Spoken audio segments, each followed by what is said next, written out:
testing testing。听到了听到了。我没有把自己家庭 screen 里面难怪没有声音啊。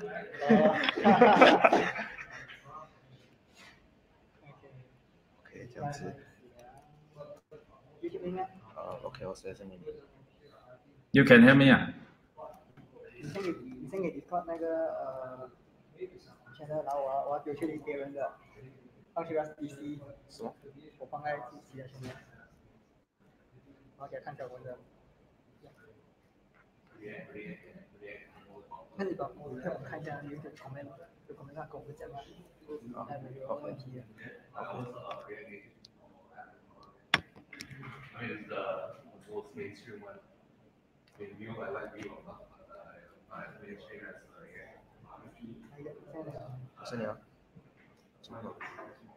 Is it? I come from old school world where last time I was template and coding together, right? 拍着你的对，给全世界人看。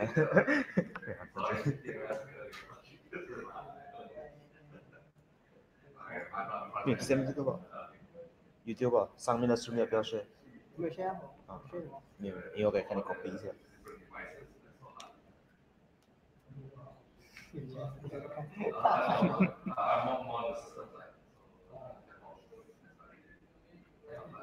Goal is for me. 阳光这个的。什么是助力？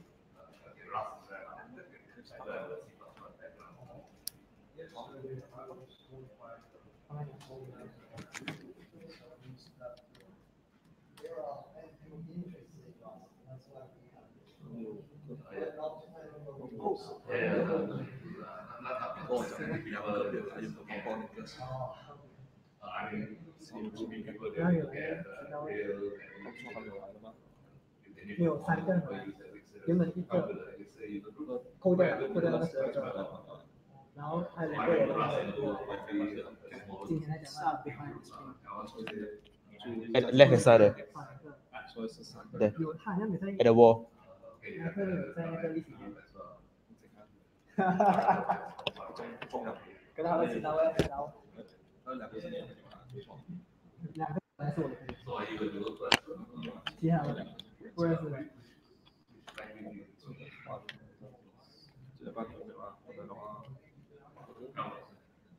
那个字来本了。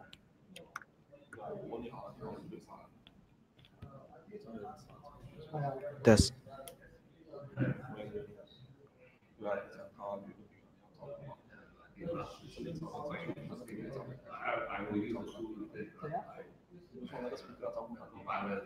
没有啊。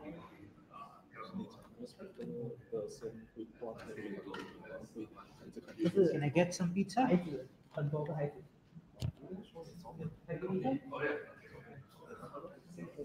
哦，他不是照顾他的孩子，他是孩子。他现在开他对这了喂。OK。You go to the next year meetups? There's any next year meetups. Oh yeah, they have. 但是我放在那边。 Yeah, I thought you were a real guy. I don't know. That's why I'm interested. Like where are they? I went to other guys. I mean. 放在这里啊。重点是你电脑不能进行拍出来，所以不能叫我这个。这个也用不到。用不了，刚才不是 try 了，刚才接不到。你的电脑可以接口这个吗？可以，可是我还要 control 其他东西，然后回来而且变成人家在看 YouTube 了。Okay, I'll keep in mind that you can. 哦，叫你把它 control 塞了。哦，你可以。OK， 可以。But I think they always clash with one of the Java. 对。Okay. 对。They're fairly active. 哦，这个可以。Okay. Put a note.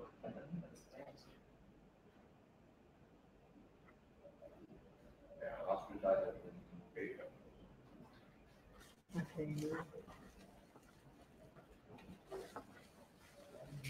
What is this? Telegram group? Yes.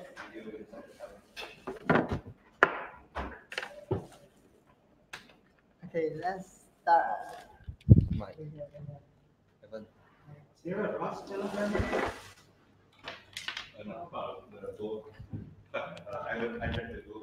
Come, everyone can see.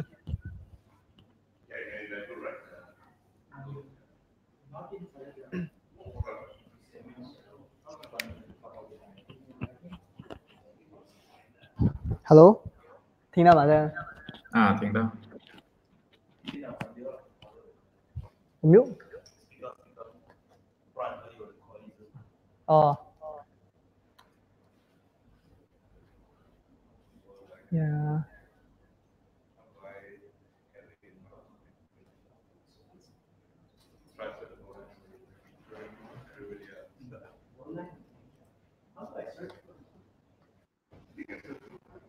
Okay, so welcome to Ruslang Malaysia.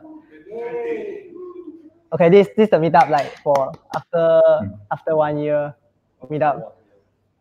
More than 1 year, more than 1 year. Yeah, so we celebrated 1 year last time, so this is not like 1 year. So, then, okay. So let's start. So we'll begin with some slides showing the latest news and stuff on Rust Meetup, Malaysia. Anything I missed? This one.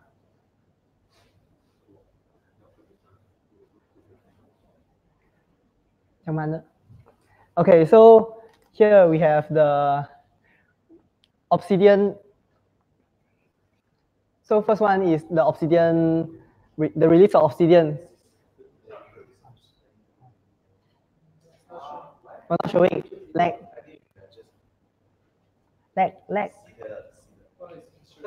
Oh, okay. So the Obsidian is one of the people from Malaysia that do this. Not me, but some other guy, Jun Kai and them and his friends. They were trying out building web frameworks. So and then it got released, the first one, 0.1 alpha, the first alpha. Then they just released this like a few days, like one week ago. Then they were trying out, like they were inspired by the other frameworks. They want to try out building frameworks themselves. This is just some parts of their work, but he's not joining the meetup this time. Then do you contribute it already? What is I tried checking. Then what is the summary of it? I saw them doing something different. Okay, besides the user Rust web framework, right? Have like Ethics, Rocket. They use the HTTP crate, but I saw that he's not using it, so I feel weird. Then because usually the HTTP is type check, so if they put in the wrong value, is checked unless you put in a custom header. And because he's not using the HTTP, he's just using the string, so he have like quite a different API.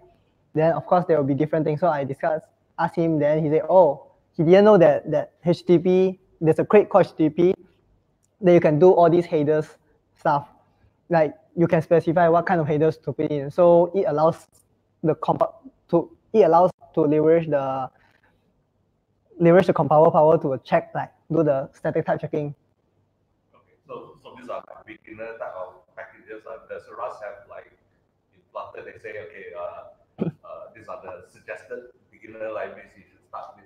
That is outside standard library, right? Most libraries are outside standard library. But do they have even the random crate? Does Rust have okay, as beginner you should use this crate. There are, you can, if you search through, then you know like the quality, the community recommended. But they don't have a list where I can go to. Awesome Rust? Awesome Rust, okay. Yes, you can go to Awesome Rust. I'm a beginner, I have no clue. Or you can even go to crates. They will have a ranking of the crates that do this kind of things. Okay. Let's say have a beginner's connection or whatever. Or there is a Rust codebook. Rust codebook, maybe I show.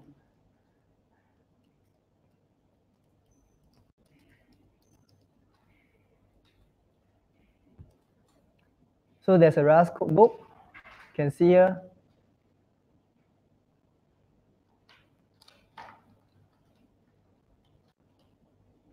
So they have like algorithms how to generate random numbers, something like oh. Then okay, they talk about like how to generate random numbers. You can even search like let's say you want to do something like network server, how to do a server. Then they also give some suggestion on like how to do like listen on the networking port. But this one is a bit old. Like their development is lower now compared to not that active.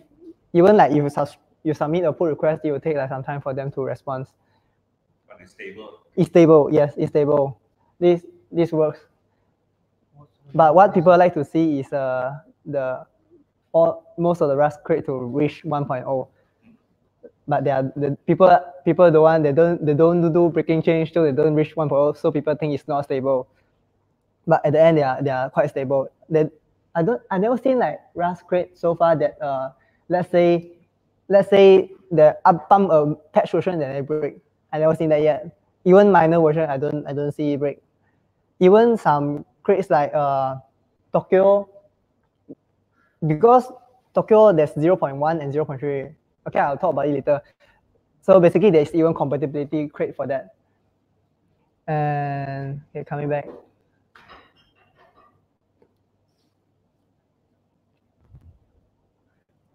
So then, okay, during this time, there's release for Rust 1.40.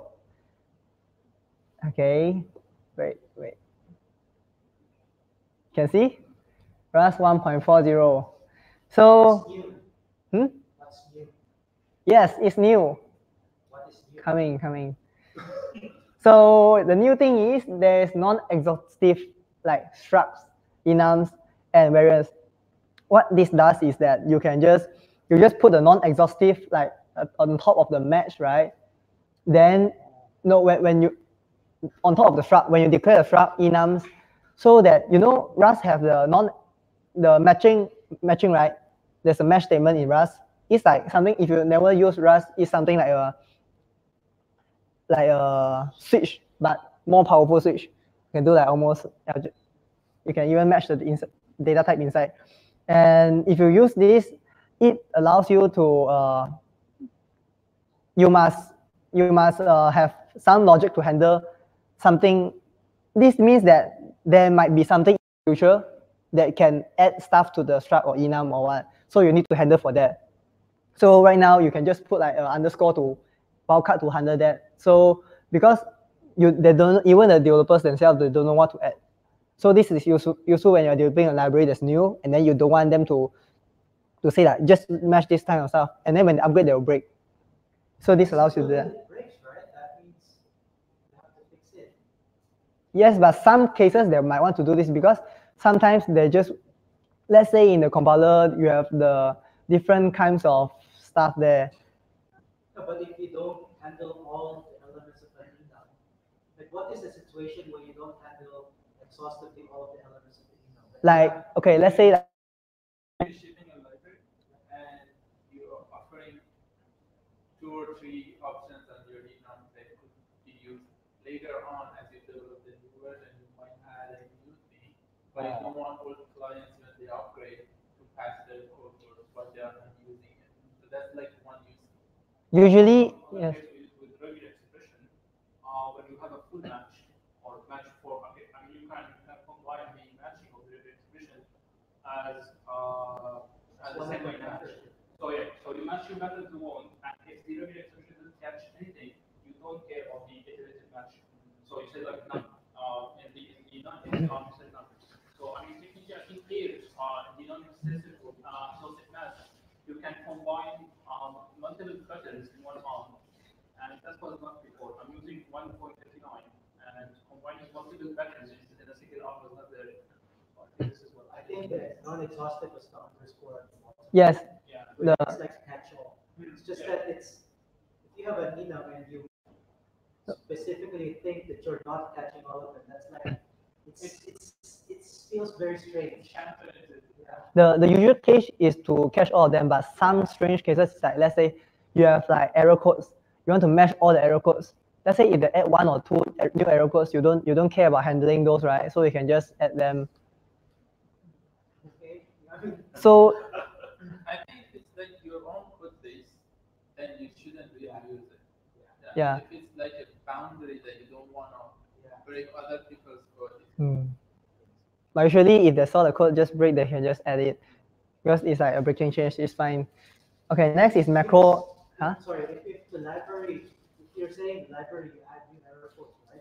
Then you should better your own stuff so that you don't suddenly get surprised. Oh, this person has upgraded the library and now we have. Because if they added new error codes, then you should be upgrading your code along to support the library. Otherwise, just your code to that version that works. I mean, I'm sorry, just like it's a very strange. It's I mean, sometimes you are just interested. I mean, because you can use the match expression as assignment. So you can assign somebody. Okay, so this some unknown. So if you are interested in a specific method, you say assignment. If not, just insert the function. So this is unusual when you need the non-accessible argument. Okay. But this is just allow them to do so, but I don't think this much required everywhere. Usually they just stick to the normal now will be fine. And next is the macro and attribute improvements. So now you can do more things in macro, but I probably won't talk about it here because it's like probably no one here, I think, maybe use macro on a very deep level. So this one just allows them to do more stuff like you can, let's say you can run the macro inside, you can use a macro for, let's say a constant variable, you can use a macro for that. This one just add like, and few more, there's a lot of capabilities they add. But then probably I won't talk here because it might be too deep, maybe. Yeah, so it's just they add more, something like they add allow the use macro in like let's say the constant variables. They add that, and some others I'm not aware. I didn't check much. Then and next is NLL borrow checker. You know what's NLL, right? The non-lexical lifetime. It's like last time the old borrow checker, they are quite like a bit limited on, let's say there some case that is correct. You know that the lifetime is correct.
just tell that, oh, to do is more suited for features that's not yet implemented, but you are going to do so.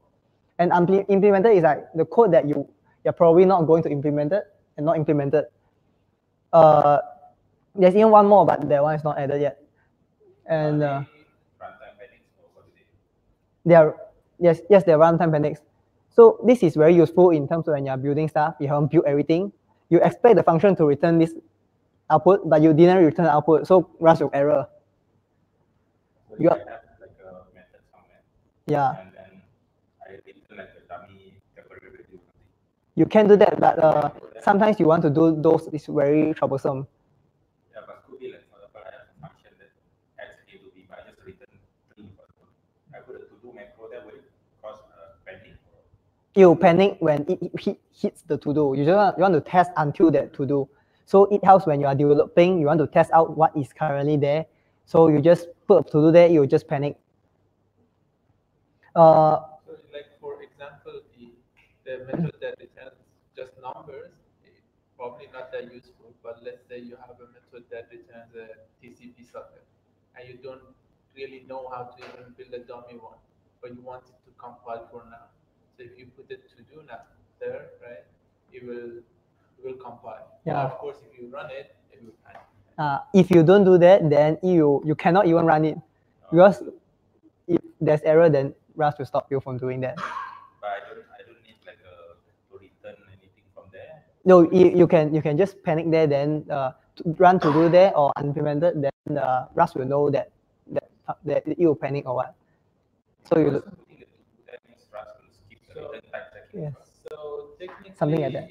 I don't understand it well, but what I read was there is a special type called never type, right? Yeah. So if a function return never type, it means that the code never will return, right? So to do is such a macro unimplemented, panic, all of them return never type. To do. That's how the type system works. At the time of implementation, to do is exactly the same code, just copy pasted to unimplemented. Now it's a bit different for the wordings, just like that. The reason why they do to do is because to do is easier to type, just 4 characters, and another reason why they do it is because there is this. It works with the IDE better, like the editor. So if you see to do, right, they'll highlight. So that's the other reason they do it just like that. Yeah. Next is like slice repeat. Slice repeat slice is like array, but they just repeat it. Slice is you know the size. Slice is some like how to say, is you can call it array in other languages. People, you can also call it array in Rust, but people usually use slice. Even the standard array, they put it as slice. So what this does is you can repeat the array multiple times and then it becomes a vector. Vector is different from array in terms of, let's say, vector is located in the heap. There's also selectless vector, but we won't go into that because it's like other crates that provide that. Vector is like a heap and slice is on the stack usually. Then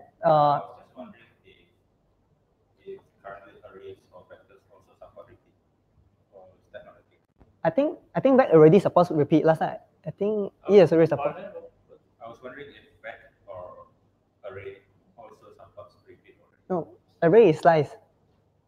Okay. Yeah. I think Vec derives to a slice also. So anything that a slice of T supports, yes. Vec should support too. I guess Vec derives to slice. Yeah, the iterator. Right. And then memtick is just like a safe way to just take a value from a destination. Let's say you have option, then you just take the value, then you become none, or something like that. You just take the value inside memtick, then you become like replace it with the default . So default for option is none. So this should implement default. Huh? For memtick, yes. This should implement default. That should implement default. So after you take the value out, it returns the value, you get the value, and then the original variable will become the default value. So you just take value out from variable. If I have something like an option If I just click on it, then it automatically becomes none. But does the variable need to be mutable first? Or? Yes, it needs to be mutable, but I didn't put the mute. So how is it different from Wait, the mutable, I'm not sure. Later I check.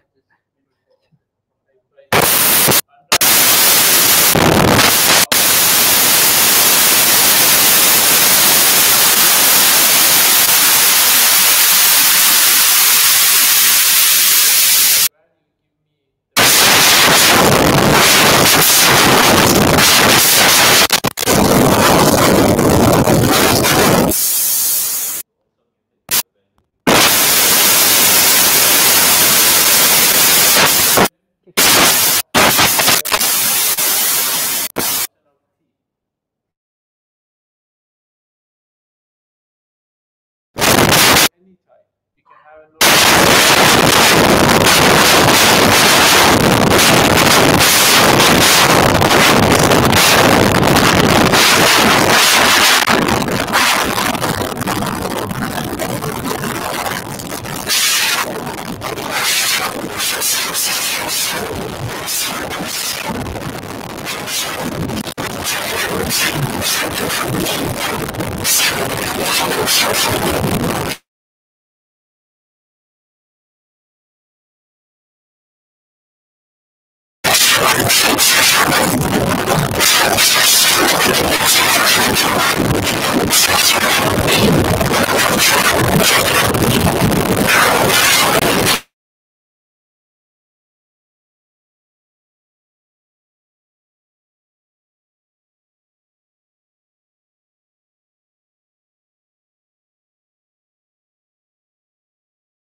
Just like that. Then next is option sdref. I just realized this, that people are using it. I thought, what is this? I don't know what is this. When I see the release notes, then I saw inside the compiler itself when I'm contributing stuff, then I saw people telling me, oh, to change this. I'm going to add this as a link also, by the way. Then this one is like, you can convert the type to the internal, you keep the outer memory, then you just take the inside as the, just derive the data, the inner data. Just take it out. Like what this can do is, you see the second one is that you can place as ref dot map deref. So sometimes after you do as ref, then you want to get the deref value, right? Or the other one as ref map, then the ampersand star star x. The one is also doing deref to get the value and deref. So this can replace those, and you can just get the deref value of the inner value without doing the long one, the two methods. Like just a note that there's also sref, but this is different. Sref is different from sdref because sref you convert the type, if I'm not mistaken. Yeah, you convert the type. Then there's option flatten.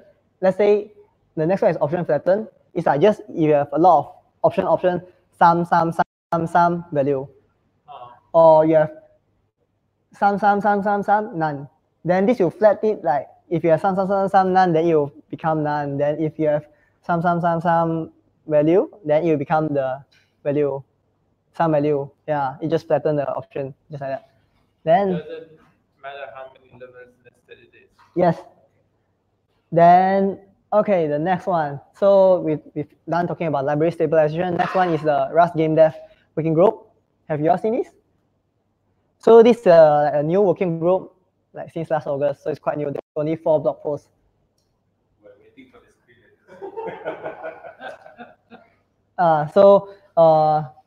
I think they are taking over Are We game yet, but not yet. So they write interesting games such as they post news on interesting games that so long. I read, wow, why one write just one block is like so long. The block is a block to a list of block. So I don't think I can finish it reading even in one day, because like the one block, they contain so many other blocks and so many other dev blocks that they are talking about how they design the game, what the dev face. But the block just do a summary of those. So basically, like this week in Rust, except there's this week in Rust that mentions so many things, except the things mentioning things. So it's like very huge. They want to bootstrap this game dev thing, and then they also want to speed up the development speed. Are these professional game developers that now move from C++ to Rust, or are they just hobbies? I'm not sure. I think there's mixture, because most game that I saw the blog post is open source. Some are like paid games, but not all. So just like news on interesting games like Valorant. Valorant is like a game like that you can fly the world. My friends say it looks like Cube World, but I don't know what is Cube World, so I cannot say much. So it's a game like Minecraft, but you can fly at a very big Cube World, just like that. Then you can find monsters like the sandboxing game. Then they also aggregate blog posts like write-ups, and they'll introduce new crates. If you haven't heard this, there's two crates for game development is very popular one. Is like GFX graphics hardware abstraction library, GFX HL. They replace like GFX something raw or what, I don't remember, but they replace another library, the metal one, neural metal. This one, it abstracts over different libraries in different platforms. And WGPU is like the web GPU thing, something like that, from what I've seen. Then there's Minis meeting. Anyone can join their Minis meeting. Of course, you can also join the other groups Minis meeting. Like they even post the meeting. When do they meet online? Then they meet online. You can even join. Even the teams meeting you can join. Like if you read the blog post internal Rust, there's all this kind of meeting. They will plan for future meeting. You can just join that meeting. Everyone can join. WGPU for? WGPU is for web. For web? Yes. So like compile it to WebAssembly? Yes. How does it work? I'm not sure whether it works on desktop or others, but I know it mainly targets web. Okay. So is it like the same as, what was the one for C++ called CUDA or like that? No, this is a library. OpenCL? No, I think maybe it uses OpenCL, but I'm not quite sure about that. But they are not. But but it's not like something like that. It's like library to use those. And then this just looks like this week in Rust. They just take a lot from this week in Rust. They even have the thing that in this week in Rust always say Rust is a system language for what? Targeting the trifecta: speed, safety, concurrency, and speed. Yes, they also say this thing, and then they say it aligns to them. I heard people always say this. Next is that there's so many games. I didn't check all of them, but yeah, they're going to take over Are We game yet? If you know Are We game yet, it's like new game reports the state of the game. There's also Are We web yet? Are we async yet? Are we IDE yet? Are we what? Are we fast yet? Is it? The one Are We fast yet? I think it's for compilation speed.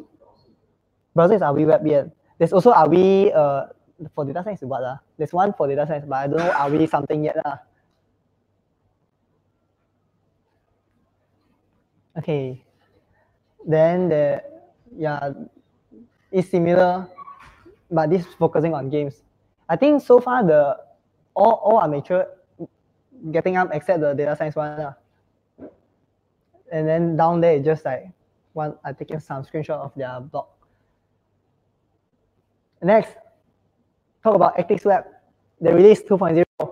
which uses, so there are so many web frameworks. I'm not like specifically just want to advertise this, but most of them provides after the async release, async await releases, then most of them wanted to support that. Most of them go after it. So they just provide this. And XXWeb is one of them. It's quite popular. There's also Rocket and others.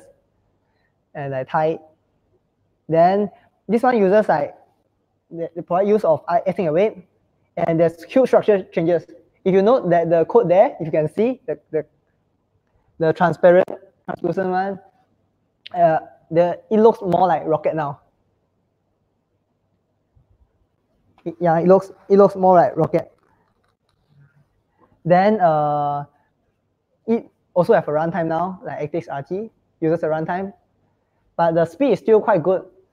If you check the speed, the benchmark, right?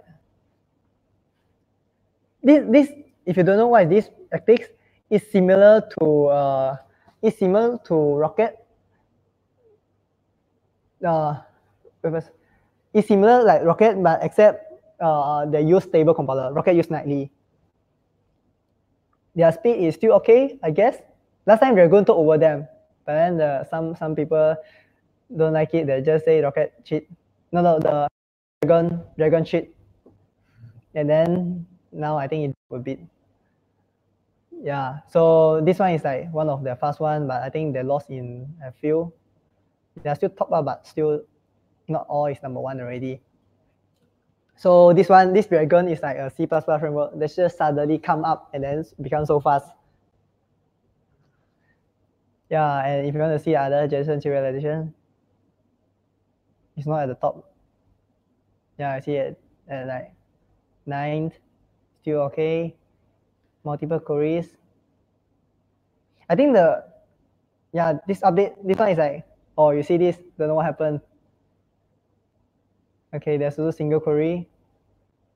Yeah, this is just this one haven't released yet. This is the TFB, the Tech and Power benchmark, but this one is like something like nightly builds. It's not official like round. Last round is round 18. They haven't released round 19 yet. This one is just a nightly build. You can see like the progress. Okay, next. You mentioned there's something on the screen I saw just now. That there's a runtime for it. So yes. What does the runtime do? Oh, later I'll discuss about that. Then next is Learn Rust the dangerous way. This one is something like call it a mini book. They just usually there's a Rust book, right? The book, call it the Rust programming language book. It shows how to use Rust, how to get learning Rust using safe Rust from safe Rust perspective.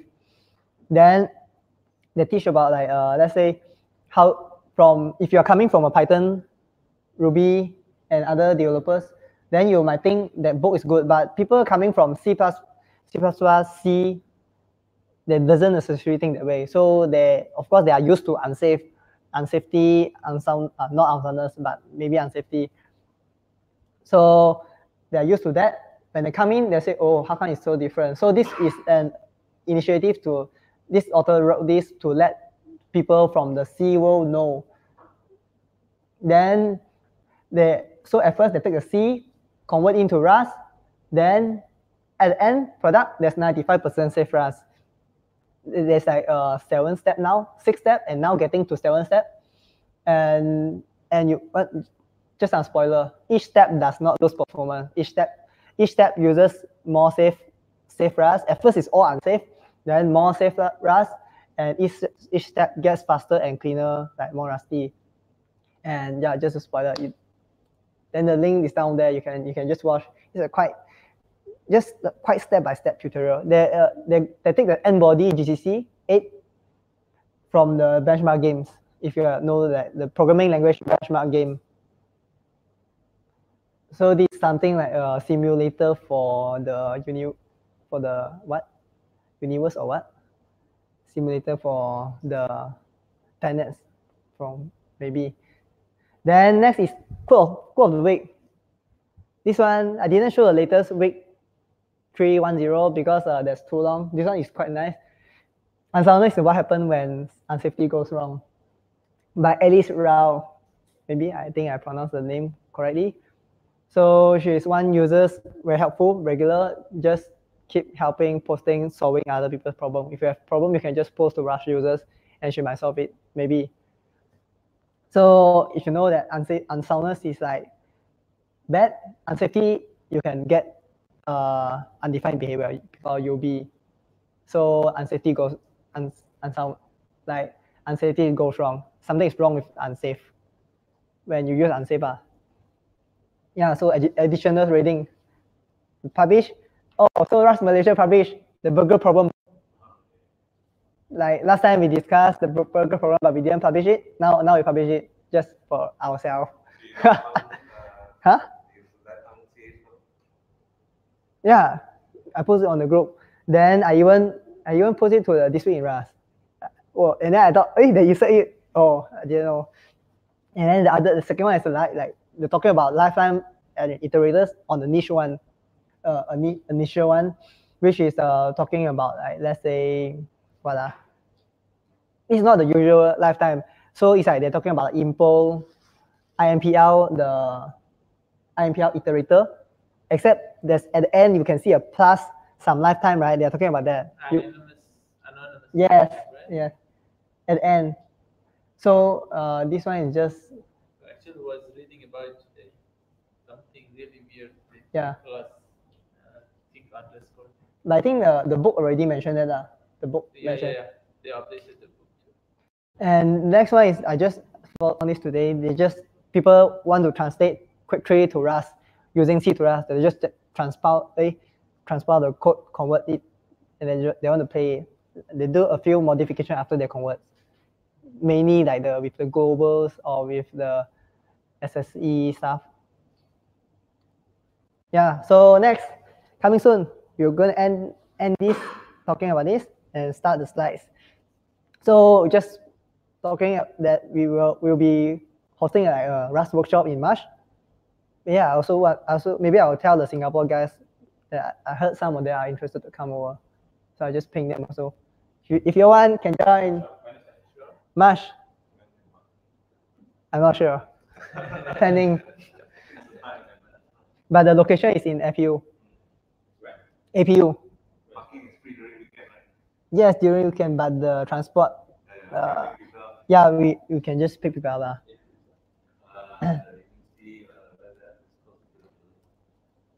What's the time now? Oh, 8 o'clock already. How? Go so fast. Oh shit, go so fast.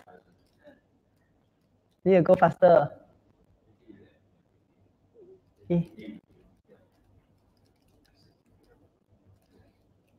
Oh, GG, need to go faster.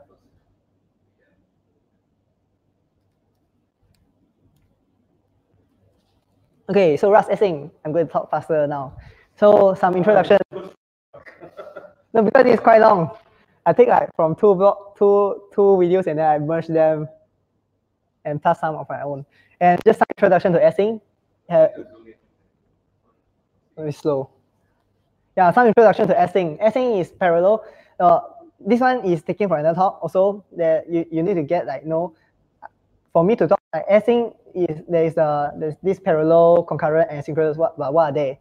Parallel is just you have like let's say you have multiple servers, you have multiple waiter, then each waiter handle multiple people, just like that. Then concurrent is like you have one waiter, but one person can do multiple jobs. And asynchronous is actually unrelated. It's like a different thing, but it's kind of similar in a way. So parallel like this: A takes some customer, B takes some customer. The illustration. And then concurrent is A take multiple customer from left and right. So it works like so it can context switch. So before you start, then we'll be talking about that. Then there's green threads. We have native threads. Green threads is like Go threads. It's green threads. Native threads are one-to-one. This thread handled by the kernel. Then green threads, the C is lightweight, but native thread is simpler. So Rust used to have a green threads, but now before 1.0, but now they don't have. So next, green threads, we have native threads. So other languages, we have this synchronous, asynchronous, blocking, and non-blocking.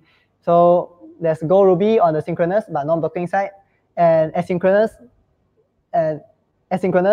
is the Node.js, but it's also non-blocking. Asynchronous you might feel weird when developing it because the control flow sometimes will be weird. Go Ruby last time, usually language started off with the blocking synchronous, like old school implementation, and then later off they go to synchronous non-blocking. Like I think Python also do that. So just a bit of history. Rush 2015. So native thread, we have green threads. Oh, so then they release that they're both. At first they have both. Then later they release Rust 1.0 without green threads. So because they think green threads, the seasonal thread is simpler, aligns with just what the standard library should provide. So they just release it without that. And then, goes 2016. 2016 we have Future 0.1 released. So if you want to see what's Future 0.1, they have this code is like, there's the code is like this. You can see. So there's it looks like this. You get a lot of and then map and yeah. So there's the map and 2017. But the 2016 one, the Future 0.1, you might feel weird sometimes when you want to split, you want to merge them up, split them, and then come back together. You might feel weird. I do that. I also feel weird. I also don't know why. Sometimes you get confused easily. So then they talk about they introduced RFC for experimental coroutines, which introduced like stackless coroutines, which is the coroutines are stackless and zero cost future. They're discussing this. I think now it's already in nightly, but it's just not there. So the first version of async await looks like this. Async is a procedural macro. You can see like the hash, then there's async before the function, but this is before that. And then there's await. Await is also a macro, also procedural macro.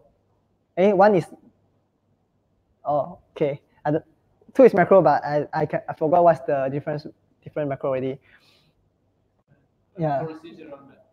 Await is a procedural macro. Why they do this is they want to throw tabs rule. They don't want to put everything together like how they do try. Last time Rust have a try macro. Then now they switch it to the question mark. And await similar. Last time there was this await macro. So they just want to next time if they want to expand to anything, they can think later. So that one is just like MVP for them to use at the moment. Then they merged. 2018 0.2 is released and then it's broken. So nobody and then people ask, when will 0.3 be released? And then they say sometime later, they think async await will be out, like a few months later. Then, but it's not a few months, it will be very long. The async await, the introduction of async await, they do planning. Then let's say this is a simple async await at the first one. So async background.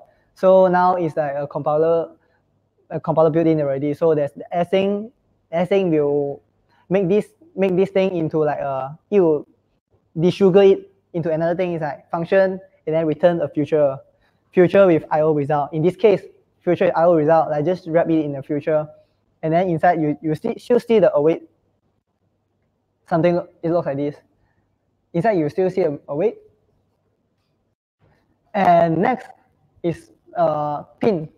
Then they introduce pinning because there is a self-referential, right? Because asynchronous stuff that refers to the structure itself, then Rust doesn't allow that.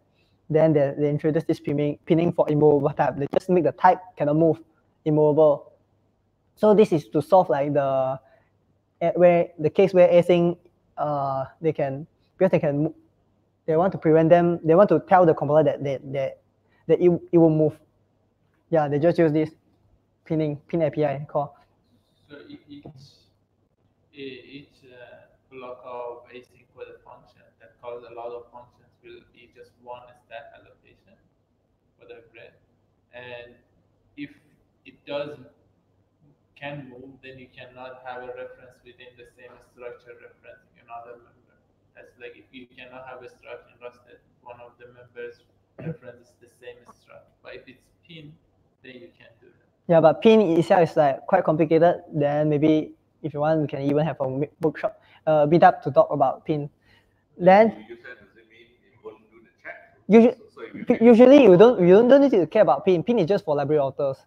Library authors do the pin, and then people can just take a look at the pin. And next is the future crate. Future crate, there's like async.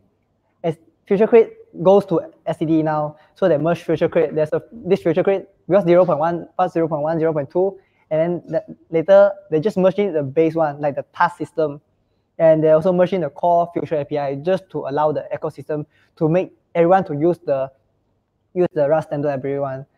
And then there's future, and then there's Waker, but Waker didn't get through. So, and then Rust 20 edition came. Web was one of the focus, but too bad, async await missed the edition. So they just say, because they just don't want to like, they just don't want to chase the deadline. They just want to like do things slowly. Okay, just when the times come, then it comes. Then 2019, people focus more on ergonomic, and people also want, and then they discuss there's order of how to more ergonomic in terms of they don't want the await to be a macro. They say why await still a macro? Then they want to discuss solution to like remove the await macro.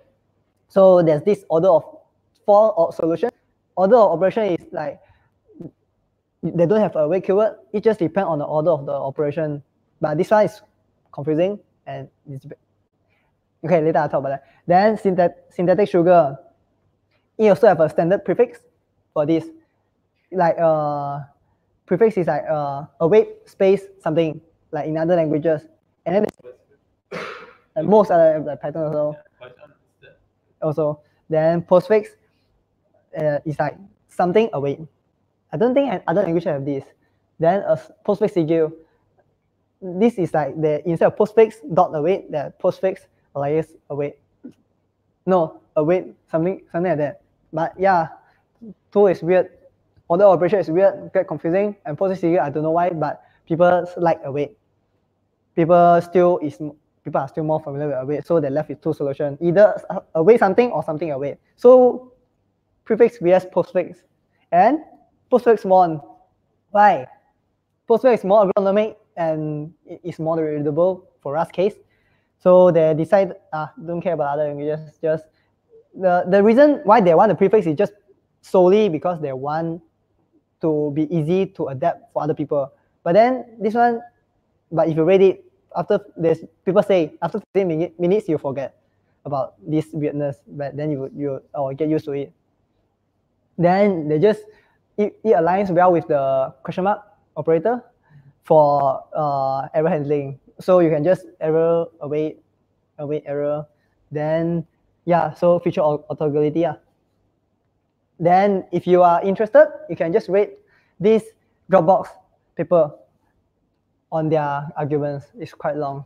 And generators, then there goes generators coming now. Now they are discussing for await. Last year they are discussing for await async destructors, but this one haven't came up yet, and they are discussing runtime. So if you ask, runtime is something like something like green threads. They just put on the system so they can use the runtime and use the async await, because async await requires a runtime. In this case, you need to block what you don't just have the few threads, so you need to jump between the tasks. Does STD come with a runtime for async await? Or No, like no. You have to that's why there's community split. Like there's so many runtimes. Then they introduce async STD. It's not by I don't think it's by the standard team, but it's by the library team. Probably someone on the async side. So it's a group of people. They just put together async STD. Essentially, it's just like a standard library, but in async. So anything that can wait, even like the getting metadata from file. And let's say you want to list a file, you get the metadata. There's even blocking time there, so they put everything as wait. I feel like there's like splitting the ecosystem. What do they do? I think it's the like async versions of the standard library. And yeah, I think version of standard library, just like that. And then there's this why do people do it? More people want to do networking in Rust. They're not just clients, but servers. Then the thing is, these clients are IO bound, and the servers are IO bound, not just CPU bound. So if you want to spawn one thread for each connection, then it will be slow. It will waste CPU. And then CPU bound, mainly they solve it. They use parallelism, and IO bound they use concurrency. And the thing is, native thread is not suitable like for IO bound tasks, like just now like I said, because you just keep spawning thread. That's not the solution.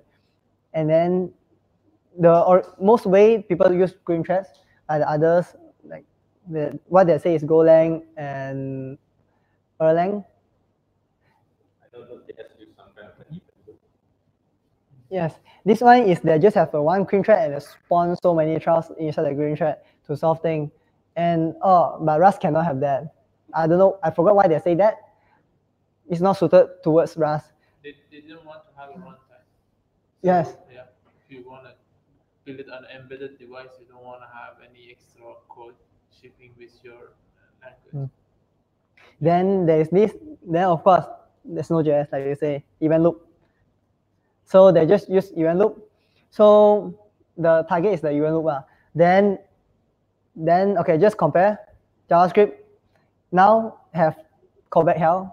Rust, I don't think they have yet. Oh, yeah, very nice syntax. And then JavaScript have promise, Rust have future, and JavaScript have async await.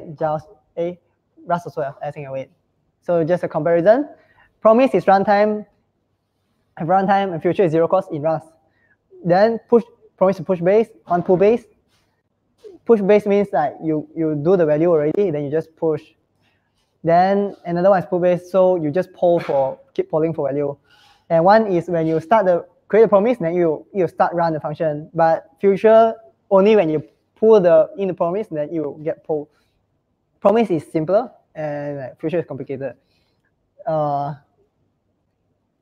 Regarding the zero cost for future, you still need like a runtime to execute the future. So it's not exactly zero cost. I mean, I don't understand what it means when you say future is zero cost. So in JavaScript, when you write await something, the rest of the function is actually desugared to a callback. So for the rest of that function, you're gonna have a callback, right? So to store that callback is a function, so you need to allocate memory to store the function, right? So if you have 5 lines of await in a function, JavaScript function, that's 5 callbacks being called, even if it's not the same syntax as Rust. But in Rust, all of that will be just one allocation on the heap, a bunch of pointers, changing the stack pointer on different places, no allocation, nothing. So just a state machine. Right? Yes, later I'll discuss that. It's just a state machine, so you build in the state machine, which is faster. But JavaScript promise, because the promise needs to be used everywhere, so there's more allocation. And the best thing is, I think I missed something on the slide. The best thing is future you can use them interchangeably. You can even take a Rust future and plug in to Wasm and use it from a promise. And promise you can use in Rust future you can use JavaScript promise. You can use them interchangeably on web. So if you write some Wasm, if you write a future, you can use that in JavaScript, and if you write some promise, just 2 ways. So it's not like you use future, then you can use promise, then so they make it compatible. But so you can use the same as the async await, or is different concept? No, same. Future is also async await. The async await is the future. So the async functions return something that implements future. Yes. It's like a it generate the code. It's a trait. So Later I'll show. I think I show. It's a trait, right? Yeah.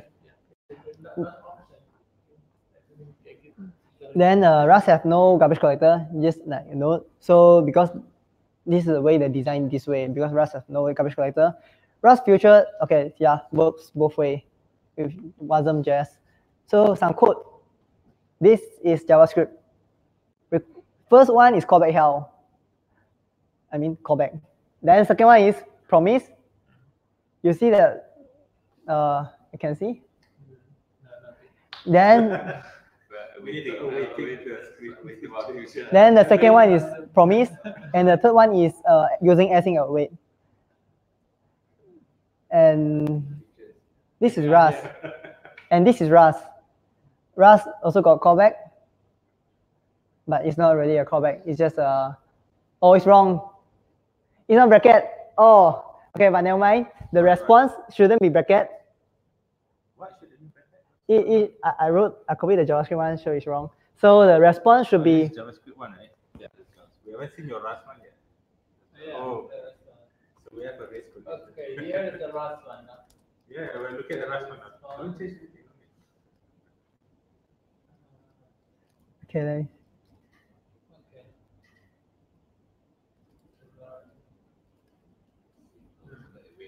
Yeah. So the first one you pass in a closure or something. Second one is using a good chunk. It is correct. Oh, I saw the screen. Oh, sorry. You were showing the JavaScript one. I think you did correctly. But Yeah, but I was looking at the screen. You have a multi-threading unsaid. Oh, yeah, it's correct here, but I was looking at the screen because it's JavaScript there. So Rust, you have a response, you have a bracket, and then handle response. There's a Rust decode. Oh wait. So wait, that one is slow. That one is closure, and then Rust also have future. The old future is and then you got so many and then you get confused later. But you need to poll. If Rust future, if you don't poll, then it won't be called. Yeah, you would. One is just really future. So just and then. Yeah, Rust future you need to be polled. So if you don't consume the future, poll is to just keep polling for consume the future. If you don't keep consuming, then the future won't run. Then next, Rust also async await, async and dot await. So at the end, there's settle with dot await, right? So you can see request returns a future, and you just dot await that. So Await don't have a function called race or something. no. They don't want to put the await bracket is because they don't want to confuse. Await is not a function. Okay. It's something like a question mark, except it's dot await. Right. And then now, how Rust await and errors works together. You can see full question mark await bracket question mark.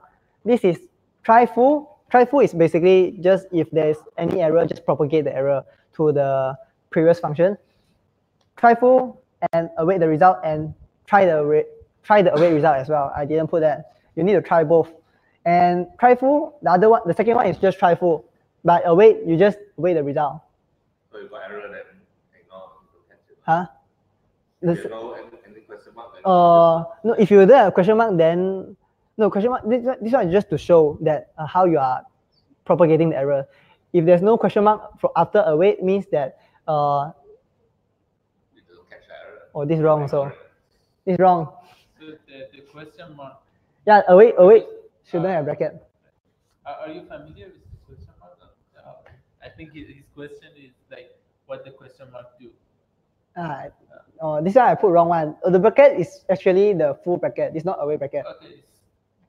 So in a Rust function, when you have a type called result that can have either okay or error, right? So if you put a question mark at the end of something, like here foo, for example, if it returns result of t, if that is error, it will immediately return. But if it is okay, then it will return t for you. So it's like a syntactic sugar that you don't return if it's error. So just put question mark. No, either you unwrap, you unwrap, and if not, you propagate the error. That's like how the error handling works, right? So that question mark is really handy. You have 5 lines, each of them has question mark at the end, right?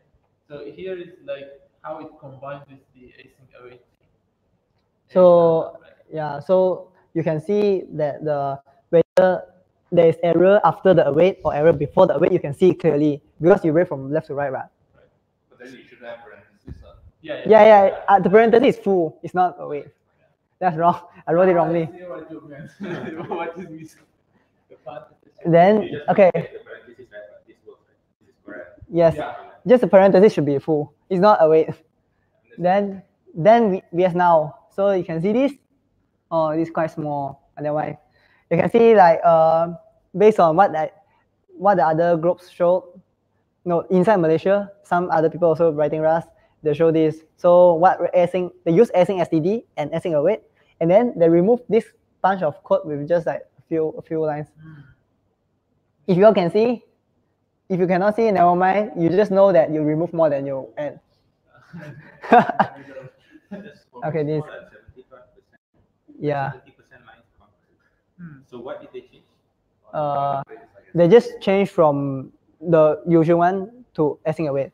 The nice thing about async await is that it looks like you can use it looks like the usual concurrent the synchronous code, but it's parallel. In parallel. So they just remove a bunch of stuff. It just becomes simpler and easier to understand. You don't get the and then. So before I forgot to say, okay, just a bit of future. This some basic. The future is a trait, and future just means that something will return after some time.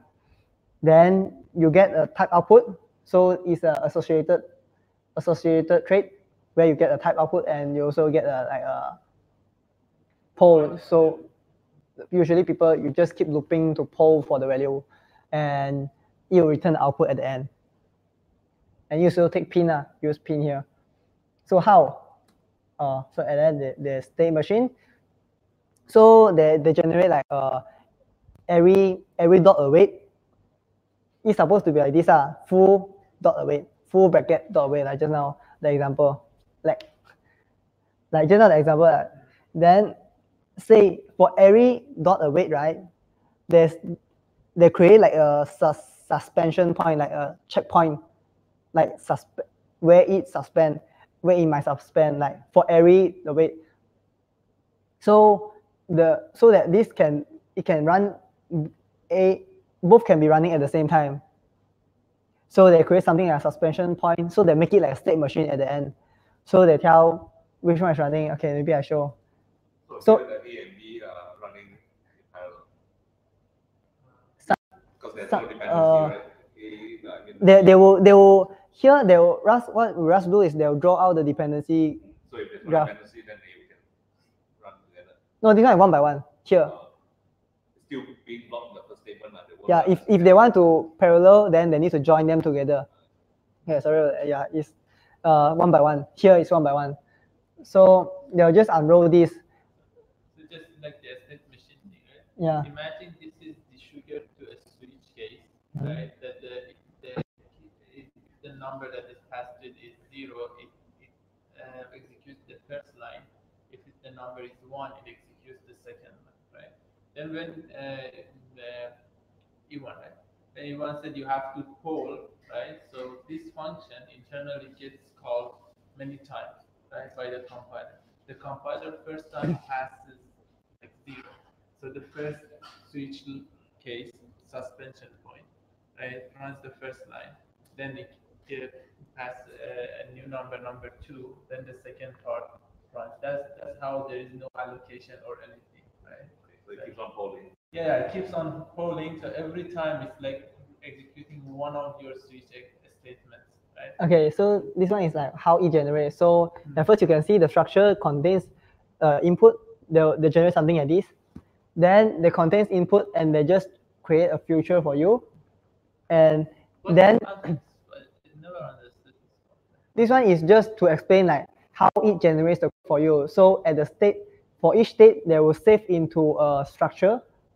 Then for the structure, they will transition into another state, another structure. So they save the state. Save the state in yeah. Okay. Then they also save the future inside the structure. That's like which suspension point in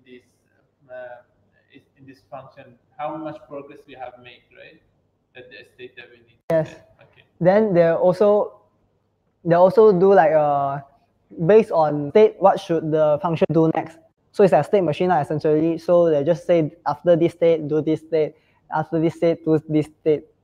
Something like that. They keep, yeah. Then. And then the two awake checkpoints become two separate states, Mm. and then ready is when everything is done. Right. Yeah.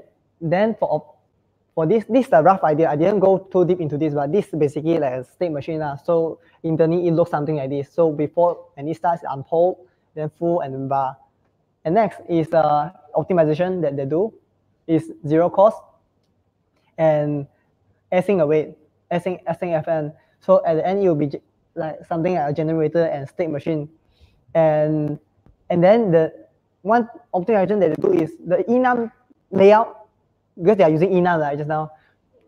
The enum for the state, it will be packed with only the stuff that they need at each time. So they will generate like a call traces, like which like DAG, directed acyclic graph.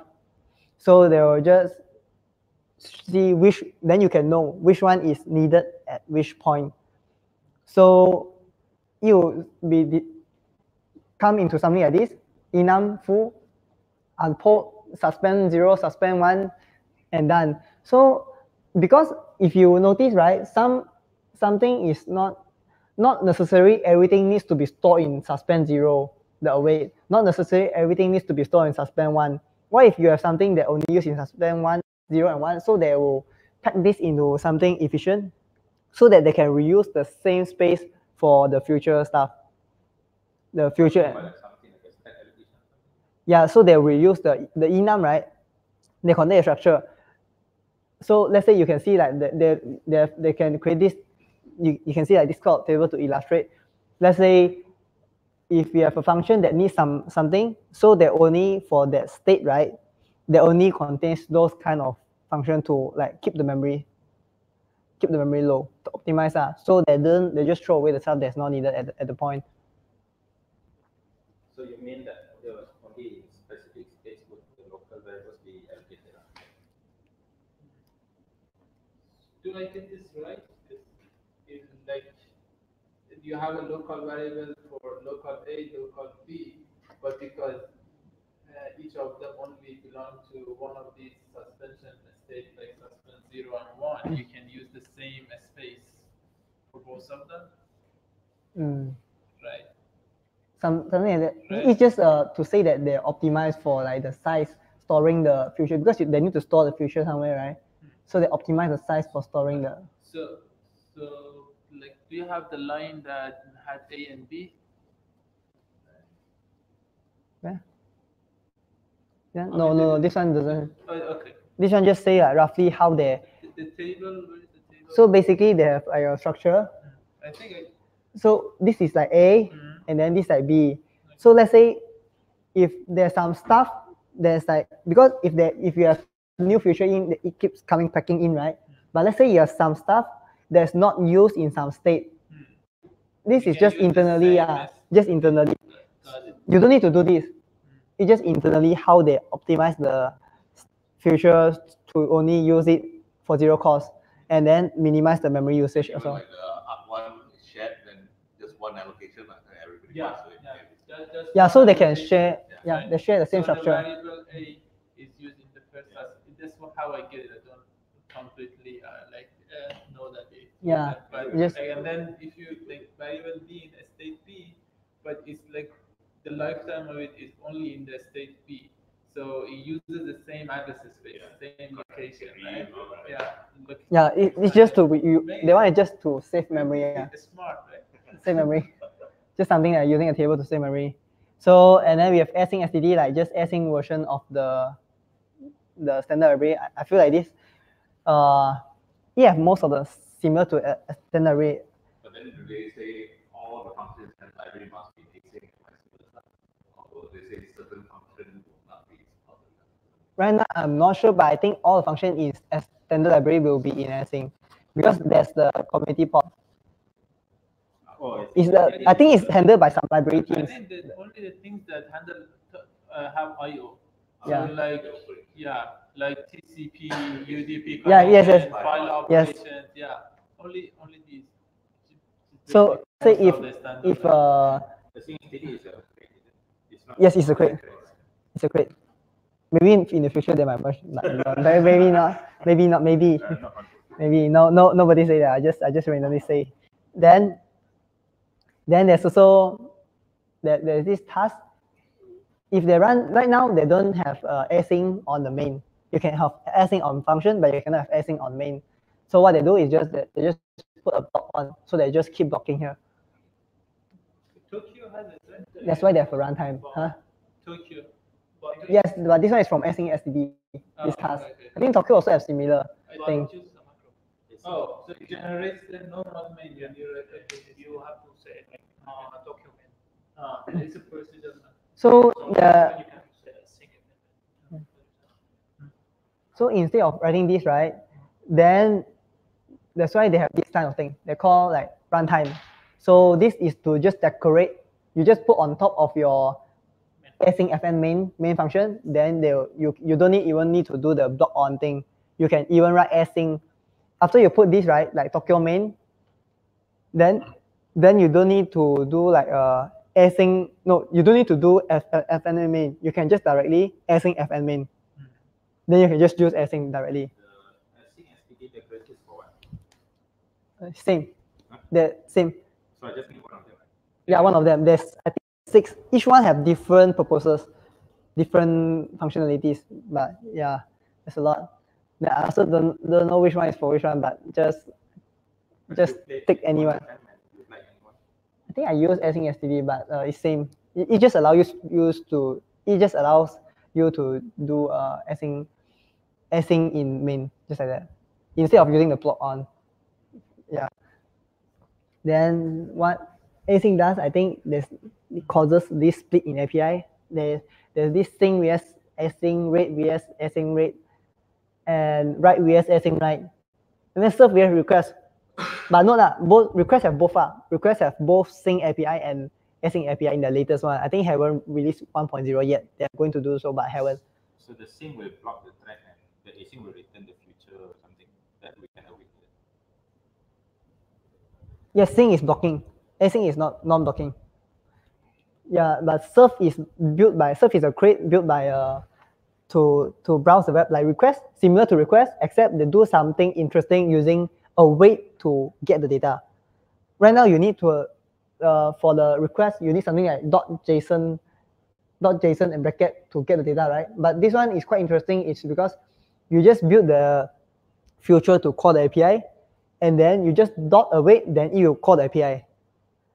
So .await is something like a call to get the data. You're talking about serve or request? Serve. So later request also added async, but it's still different from serve.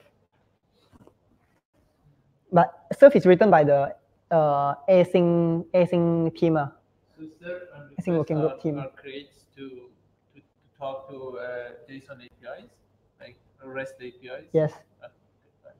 So these are clients. Yeah, clients. So if you were to choose one of them, which one would you use? Serve or request? Which one? Right now, I would still prefer request with the blocking API, because I tried. Not everything supports async yet. Like even the cert for serialization and deserialization library, that's one of the pitfalls. Not like less support. Yeah, because it's still new. Async, the async end is still new, and there's less support for like async read and async write. Even cert, you don't get async read and async write, so you cannot just directly convert it from async into cert, serialize, deserialize. You cannot just to writer. There's a from reader and to writer, right, function. In serialization, cert, you have cert JSON, you have from reader and to writer. So from reader is you take in the reader and then make that reader into and then deserialize that into a structure. And then to writer is you take in a structure and then deserialize it into the data, the serialized data. So if you JSON, you just deserialize to JSON. So it's quite interesting. It's like just serialization, deserialization handling. You just add a derived serialize, then you can just create with that. Multiple crate uses that. So if you do JSON, you can convert between multiple types also can. Like I wrote a library called Babelfish. You can convert between different files like JSON to TOML to CBOR to yeah. Okay, async trade. Then there's also async trade, but people are discussing. But there's no async trade yet. Like inside the trade, you cannot put async fn. If you have a trade, Rust have trade, right, to specify like what kind of behaviors that thing do. So the current method is just to use pin project, which they allow you to use async fn in trade, but you can't do that. You are talking about using async fn in trade. As a method. In trade, you declare it as the async fn in trade. You can't now do that now. Yeah, use pin project. For me, there's a view that will give you a macro that will let you define a sync. It's called thread async. The create code thread async. It will give you a macro that allows. But now it can. Yeah, you to call a sync in a thread. Without using create. No, you need to use a create. Yeah, that's why. Yes. That's why I say like pin project. Pin project is just one example. Are they gonna add the async fns to traits gonna implement it later? Is it on? They are still discussing. How do you know how to do you know if they have the technical solution to add it? I'm not sure. I didn't follow that. When I read the issue on GitHub, it was not easy to add. There is some technical difficulties on how to do that. This is why they did this straightforward. Now I'm discussing the other technical difficulty like async closure. Like sometimes you see like move param, but how? They don't know how to do it yet. They are still discussing on this as well, like the move param, but async move. If async closure can, but if async, I think they're moving some value, there's some issues or what. That's why. It works. I used it before. Move async, something async move closure is. I'm not sure if there is some edge cases, but in general, yeah, it works. The version I'm using is like 1.39. I use 140. I think because I saw this somewhere in the Actix web or some libraries. Maybe it's old, this one, but I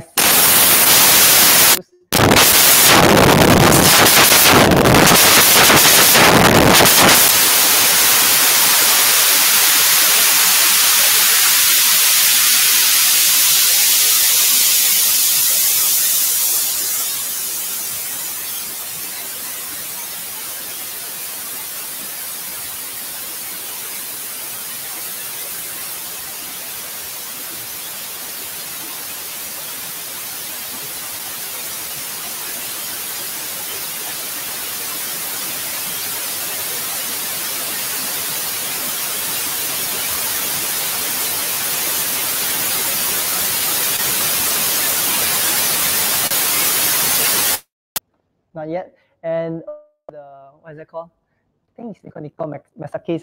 Nicole Masaki. He's also doing async interview.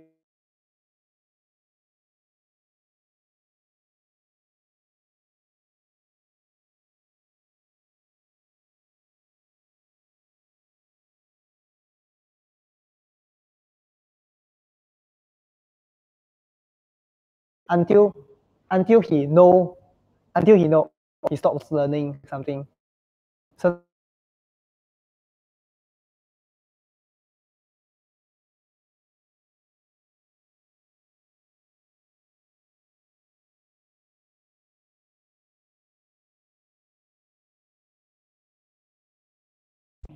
it's not out yet. It's just discussing. The idea is like that. Yeah. It's based on what I read from his talk. So the more readings you can read the async book. There's by the async working group. There's this async book, and there's also stream concurrencies talking about how async works like in the concurrency way, like iterator, except it's in streams. Streams is also not out yet. It's also one of the things they want to think about. They want to put stream into a standard library or what, but there's this trait that they want to do this as something similar to async rate and async, right? But this streams is like iterator, except it's async. No, there's iterator in Rust, right? But there's no async version of iterator. So streams is something like async iterator. So they want to discuss like this streams concurrencies. They want to discuss like how they do iterator with like the async stuff. They want to how they want to split the iterator. You can like split, right? You can split the iterator, Rust iterator. You can do a lot of stuff with the iterator. You can split, join, something like that. Except they want to do it for the stream. So the streams, is it like It's RxJS or how? Not quite now. Something like that, but different. It's something like iterator, Okay. but with async. A bit like maybe a bit RxJS, but there's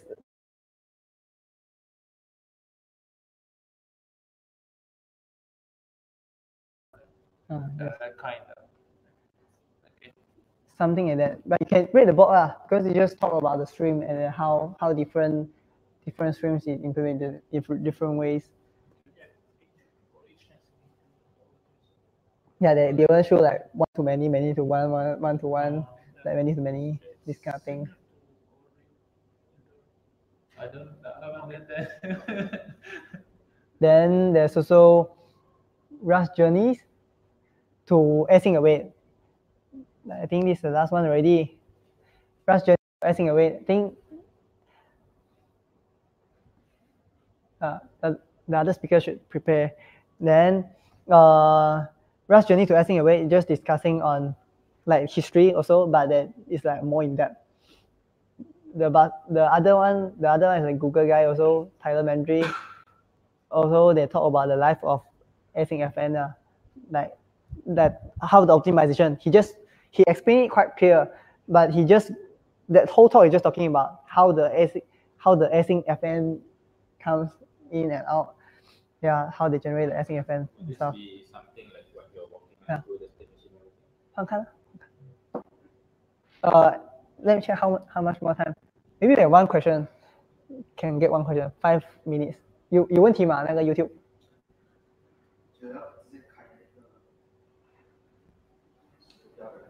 有问题吗？ I need to check everyone ask questions. You all have questions? So when we use something like this, do you need to pick a runtime or something like that?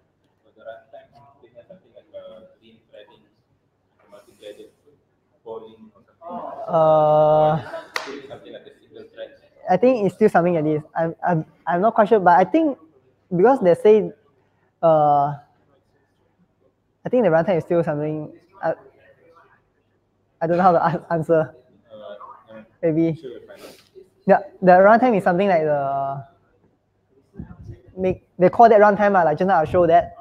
They call it runtime. There's also Actix RT, right? Just now you see, there's also runtime, but they call it runtime. But I don't know how exactly it's runtime. Maybe you need to look deeper on that. Okay.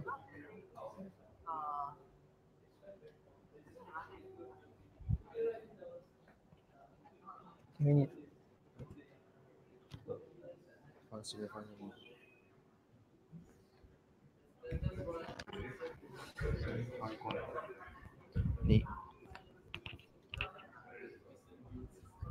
Okay, next we have another speaker. Wait. We have the other speaker from Penang. Good to have him. Streamer. You'll be talking about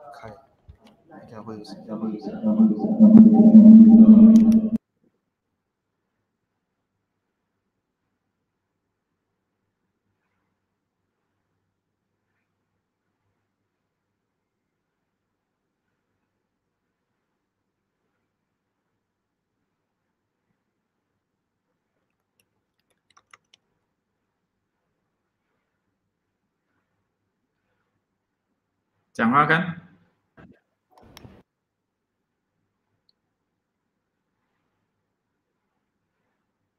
到谁讲啊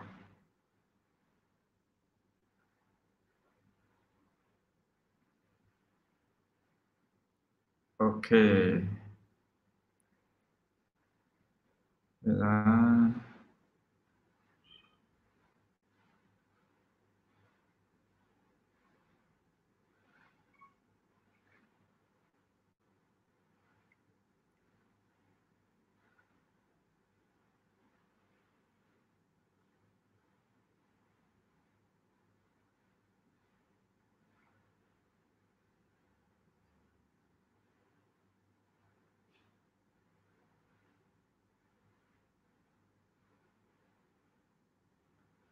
OK， 开始了没有 ？Can I start?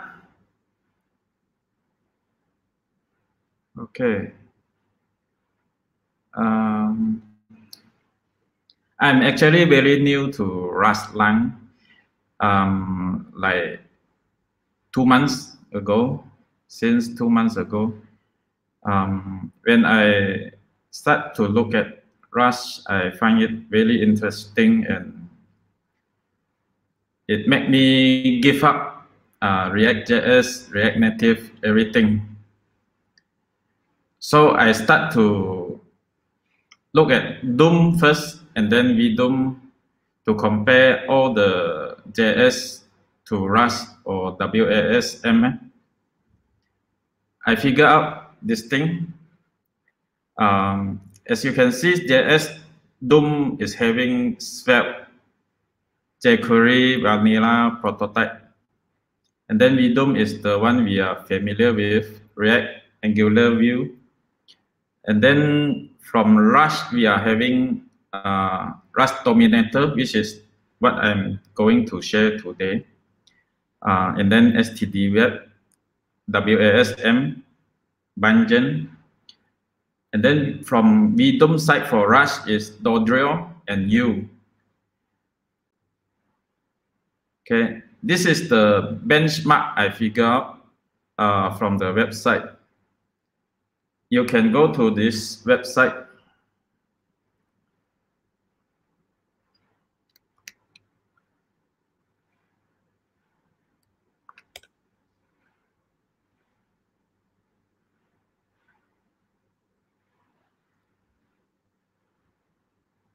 From here, you can choose the framework. You choose none first. Then let's say you want to look at Vue, STD Web, Vanilla, WSM. Then Svelte, where is the Svelte? Okay, so none. This is the result lah. And this is the one I cut and paste. If you look at the bigger one, from here you can see the React Redux or React Hook is actually slowest, especially at the swap lows. If you look at create rows, almost everyone is similar. And then select row, React Redux is slower, is double slow. And then swap rows is ridiculously slow for React. It's actually the same for Angular or Vue actually. Why this happened later I will discuss a bit lah. And then if you want to look at the codes that do the benchmarking, you can come to this website.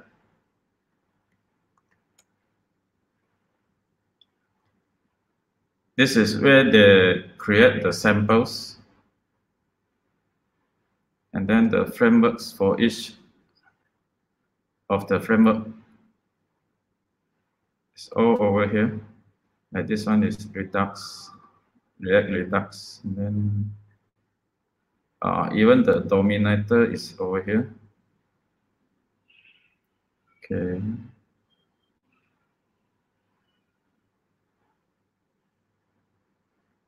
And then the winner of all of the framework is actually WSM, Bungeon. Why this is the fastest? Because it is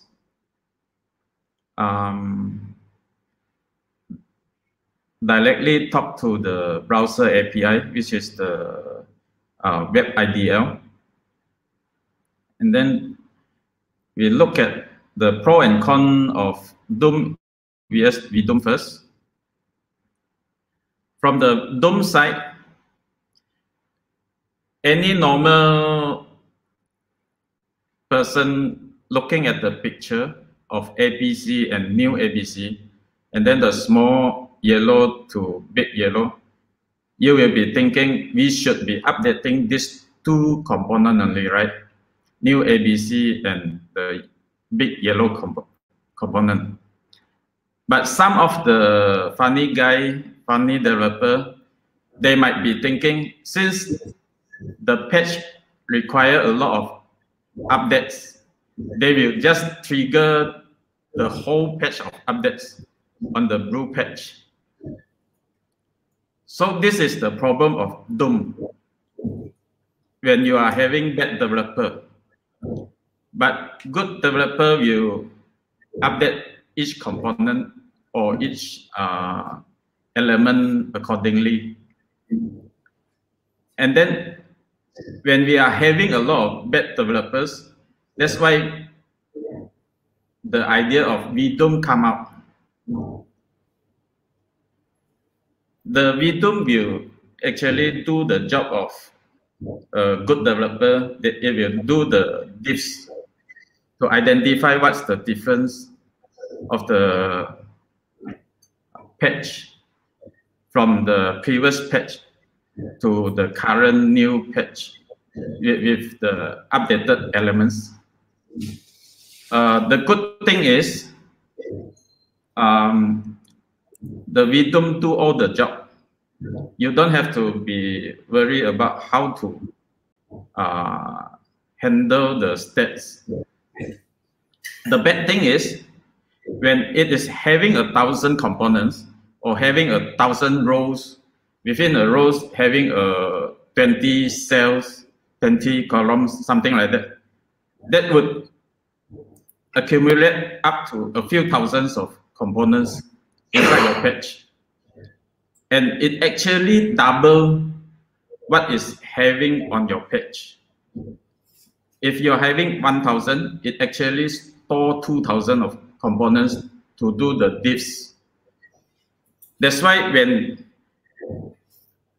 we are doing the swap rows over here, the swap rows, for a normal Doom framework, it is very fast, but it is super slow, 10 times slower than Doom and Ring. This is the problem of VDOM lah. Okay, and then here comes WASM and JS. Just now we see a lot of JS framework in VDOM also, right, over here. Actually, this one itself is the fastest JS framework among all over here. It's the number one. It's also one of the smallest framework, also the fastest. But when it is comparing to WSM over here, it actually lose lah. As you can see over here, all the number one is over here. Cell is a bit slower, 10% or 15%, 16%, 14% slower. This one is 32% slower. Okay, let's look at this one. The good thing of JS is super mature already, more than 20 years. And then super optimized, flexible, biggest community, biggest demand. And then on WASM side, it is the fastest binary support. Why binary support? Because JS is actually everything is a string. You look at the cons there. JS is actually everything is a string. When you're transferring a data or image file, it actually serialize it and then convert it to the string, and then from the string pass back to the browser API, convert back to binary. So it is very slow on binary transfer. And then WASM also allow us to have true multi-threading. And then this is the thing you know lah, And then on the con side, JS is a single thread. On HTML5, it is having the worker thread, but it's still not a multi-thread. It's more of a multi-process. After it handles the process, come back and update the value. It cannot concurrently or asynchronously update the same value from different threads. And then also harder to debug.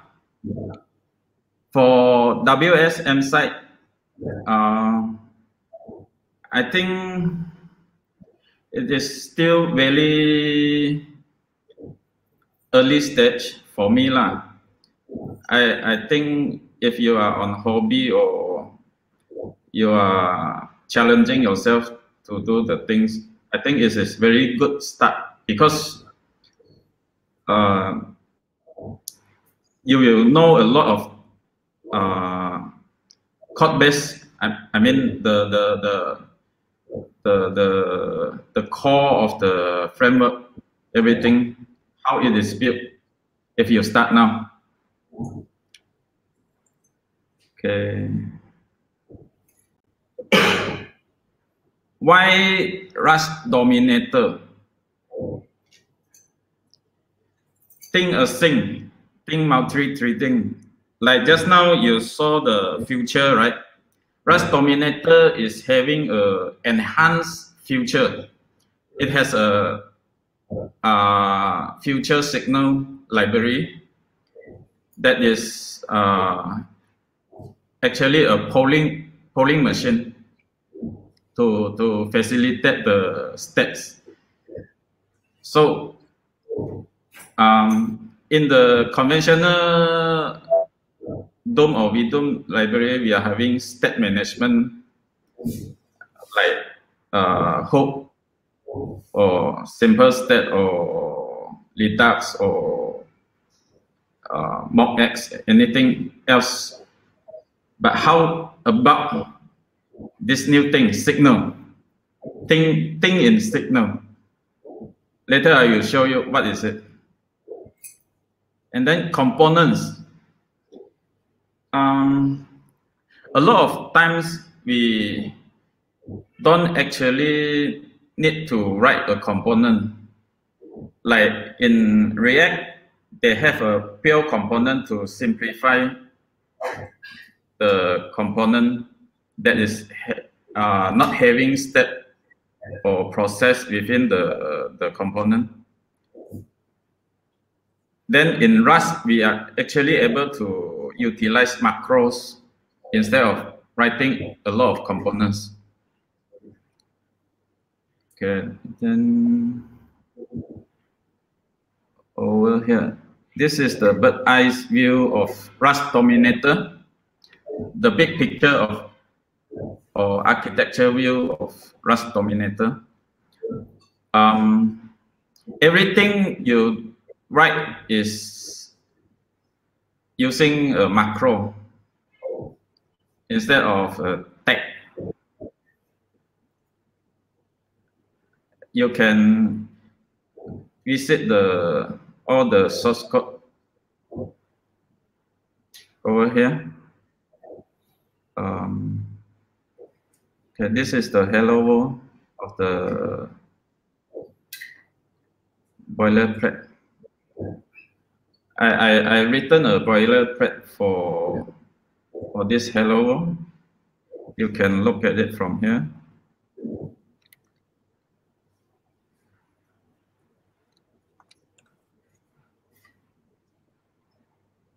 It's over here. And then you can follow the instruction on how this boilerplate is created. Like from start, you create a folder and then you do the cargo in it.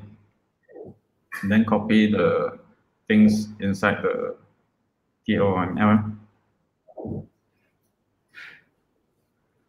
You can follow all the docs inside over here.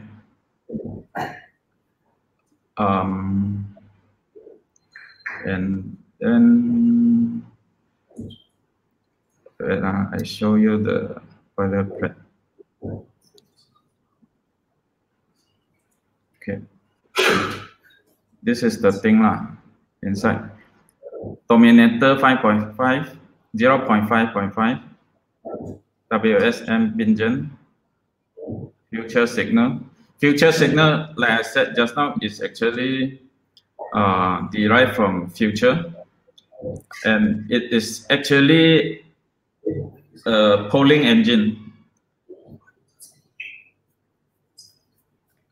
Okay, from here you can see this one. This one can see Can see Too small. Can you Too hear? small Yeah, the code is small Small. Okay. Wait.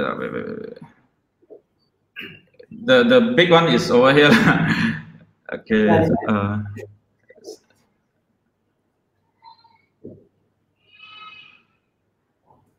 And then if you want to go deeper, I have another sample written. This is the dominator component. You can go to the page over here. You can just do yarn install and then build start. The source code is here. Inside is having a one object file that is having 3 objects: parent, child, and event dispatcher. Let me see if I can zoom in the code component. Okay. Zoom in.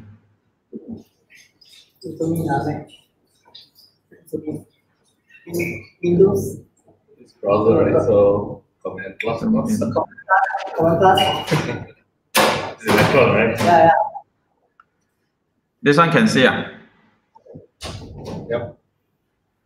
Okay. This is the starting point The starting point. If you call the app is over here. And then, as you can see, everything is future ready. It allows you to deal with multi-threading. How come some is atomically reference counted and some is reference counted? I beg your pardon. Some is ARC and some is RC, right?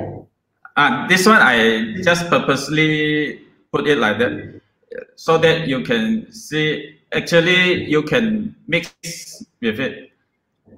If you change it to RC, it works. For example, this one, if you change to RC, it works. But so you change it back to ARC if it doesn't work. I beg your pardon? So you just put RC by default and just put it back to ARC if it doesn't work. Because RC is faster, should be. RC doesn't have atomic. Does it matter? Because in WASM you don't have atomic operations. I'm not sure if it will be faster, but I just put it over here to show that you can actually use both of it. So when you look into it, if you actually render the parent is over here. Just something I see the HTML tag. It looks like HTML tag, but it is not HTML tag. You see, it is a macro. This is a macro. So there's a crate for macro for HTML. We can just put the original HTML tag. Then you can. No, you cannot use original HTML tag. But there's a crate for that, right? Last time I remember. Or maybe they don't support it yet. That's why the one to allow HTML tag is U framework, the Rush U. YEW, yeah. YEW. This one. This one. This one. This one allow HTML tag. Yeah. So there's no plan for Rust Dominator, like. Yeah. Because there's a good thing to use macro. Later I will show you why it is good. Then this sample will actually call to it will have a child render as a children of this div. And then from the child, it will handle the click. And then return the click. From here, it will return the click. And this click is handled by the event dispatcher I written. It is actually a listener. As you can see, this one is using ARC. You can actually change to RC also, if you want. After it's receive the signal, the listener receive the signal, it will be passed back to over here, and then the parent, this is the parent already. This is the parent already. Parent. The parent will handle. It will update the value of this one cricket or like cricket.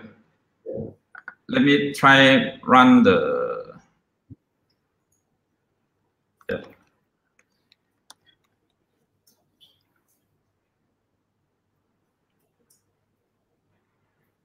If you have computer, you can cron from the GitHub, and then you can try run.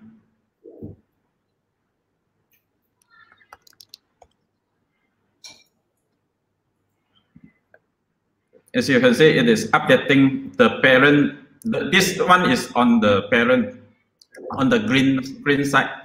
The blue is the child. Then I right click. Right click. This is the sample. Okay. You can also do the other way, like the parent to child, also using signal. Parent to child, child also signal. You can write your own event dispatcher, and then how you want to handle it is up to you lah. Oh, but you need to write your own lah.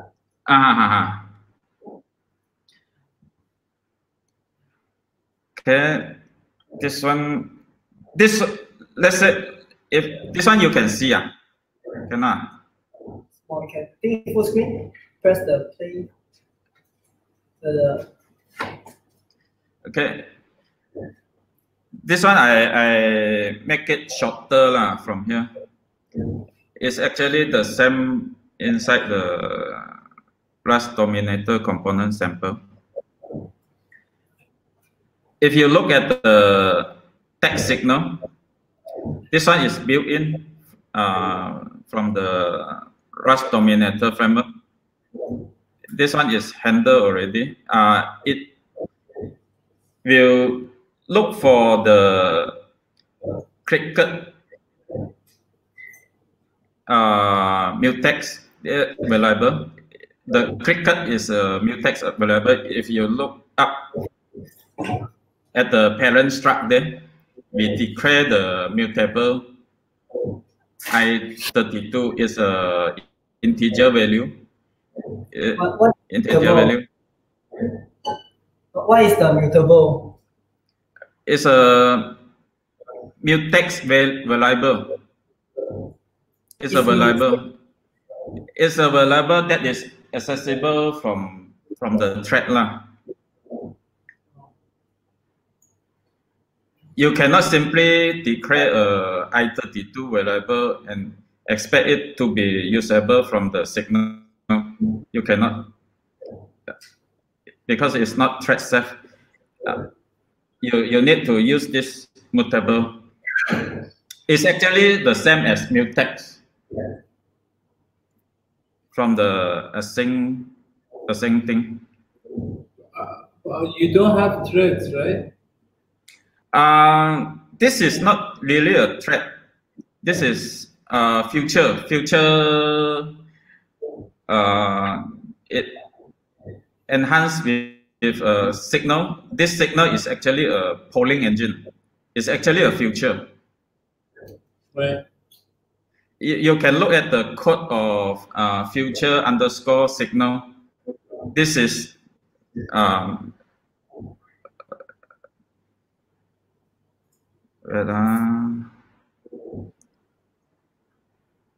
this one,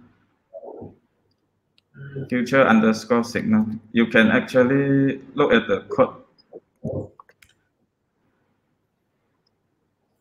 Future signal. It's not in docs.rs. Docs.rs/future signal. Why? It's easier to look at the source. Right? Yeah, it's over here. Where's the code? Signal. Okay. All right. So, have you thought of replacing the HTML macro with a procedural macro, something like the code and the code create? I beg your pardon. Have you thought about replacing the HTML macro with a procedural? Yeah, you can do a custom macro, something like this. For example, the video tag is very complicated. You need to do the width, height, and then source. But how if you have your own video macro? As you can see, I pass in only the video source, and then the attribute is the children, the rest of the codes. I can pass in multiple attribute like mute or autoplay for the attribute. There's a multiple attribute for it.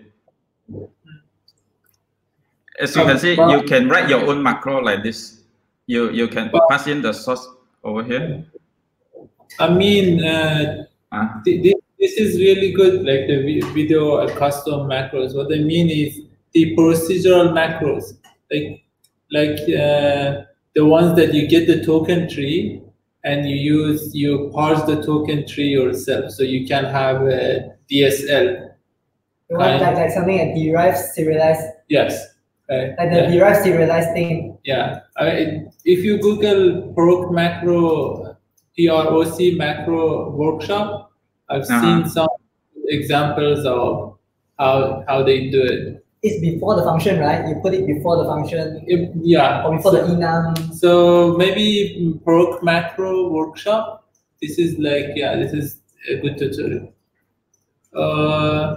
So these are still normal macros. The proc macro gets the token tree. So maybe Google for proc macro workshop. Then it allows you to have like your own language, kind of.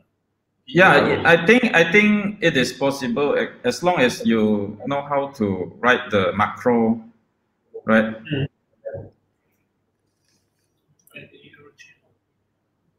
Okay. So something else that I was using the WASM is, and it's slow, especially in Chrome, is the bridge. When you call the WASM function, it actually is slow. I benchmark like 10,000 calls took 2 to 3 milliseconds, but in Firefox it was less than a millisecond. So in Chrome it's really slow the bridge between JavaScript to WASM. Have you noticed any issues? As long as you are writing everything in WASM, I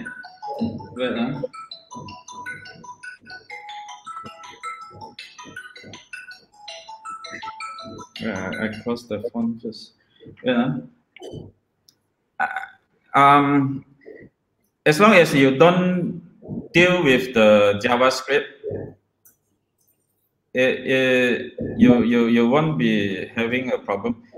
I do see a lot of discussion on the Discord.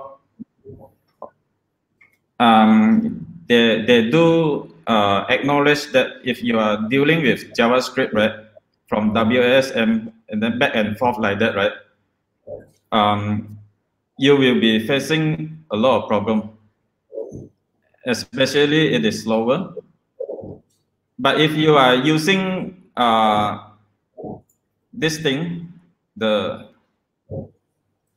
WebSys, this one, the WebSys, is actually directly talk to the web IDL of the browser, the API of the browser. So everything is actually direct. Oh, actually, I don't know. Maybe this is recent, right? Because last time I checked the web IDL proposal, they changed it. The something interface. Okay, so long story short, the WebSys generates a bunch of JavaScript glue in the background. So if you now open your Firefox, right, the JavaScript that it loads for each single right click and left click in your demo, there should be a code that converts that JavaScript event to WASM. So that part is actually currently, as it stands, is quite heavy. So the web IDL doesn't talk. The WebSys doesn't directly talk to web IDL yet. Oh, you mean it doesn't directly talk to web IDL? So, in order to, for example, get the right click, right? Right now, you cannot directly bind to the DOM API yet, because there was a proposal. Like last I checked was a few months ago. I don't know if it's fixed by now, but it was like there was a proposal. So in WASM, you directly get to call the DOM APIs, including the right click, left click events. But that's not implemented yet. So what WebIDL crate does is generate glue JavaScript code that emulates that for you. So I'm pretty sure if you check the Firefox dev tools now for your demo, you should actually have a lot of JavaScript code that is not used. As you can see the description over here, it is actually talking directly to the web IDL of the browser. To all APIs, yeah. It's a zero cost binding. No, it doesn't talk about being zero cost. See, it says it directly generated. Right? Yes, it does. I read somewhere it does. It does say zero cost. Wait, maybe they changed it, but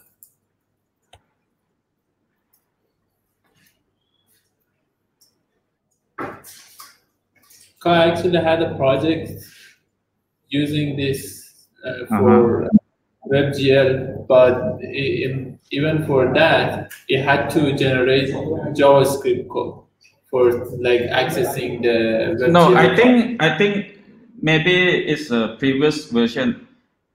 because right now they actually separate the JS6 with WebSys. The WebSys is actually standalone. So WebSys is anything that you have in DOM, right? Yes, yes. Like JS6 is the one connect to the JavaScript. So like the type, the console API. Yes, right. Yes, console is JS6, right? Because it's not only browser, you have it in Node too. But something that is like WebGL goes to. What kind you need to write them out yourself? The bottom button. Yeah. You don't need to write it by hand, but it still generates a lot of JavaScript. So that glue code that you had to do yourself now, because it's, as far as I know, they haven't got it out yet. You sure that, like in the demo, you had the right click, left click, right? If you open the DevTools, the Firefox DevTools, and inspect the JavaScript files that come in, I'm pretty sure that there is a lot of JavaScript code coming from the WebSys crate, right? So you actually are running a lot of JavaScript for each time that you talk to DOM, like being those click events or something.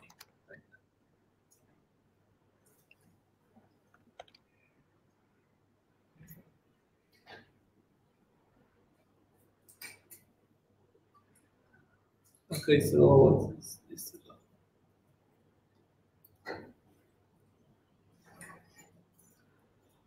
Zero.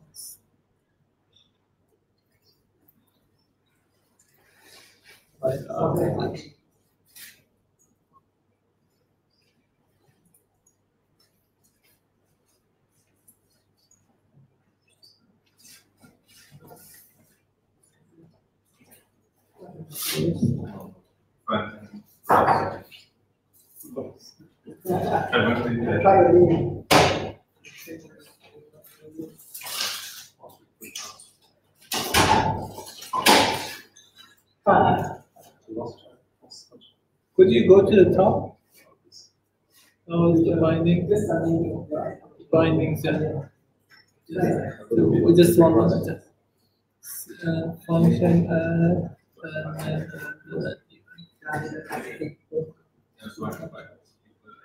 Okay, so yeah, right there, right? Wasm Boynton in line.js, line, I can't read it, 7, right? So these are the JavaScript that gonna be emitted, right? So when you call add event once, that JavaScript code will be executed, right? But I'm pretty sure they are like optimizing it heavily, but it's still that line 7 to the end, that part that is in line.js is what is gonna be emitted. And in Chrome, like 6 months ago, this was slow. Like just calling those functions a lot, like 10,000 times, took a lot of time. I don't remember the numbers, but something like 40 milliseconds, 30 milliseconds. Not in Firefox, only in Chrome. Like in Firefox, it was no difference. Really fast. In Chrome, it was really slow.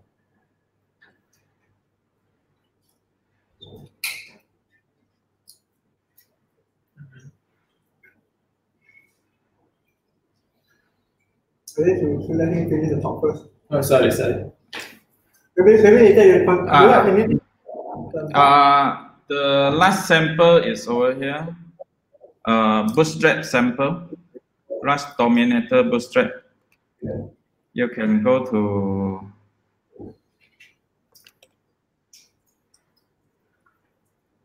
over here, and then if you look at the sample, this is Bootstrap.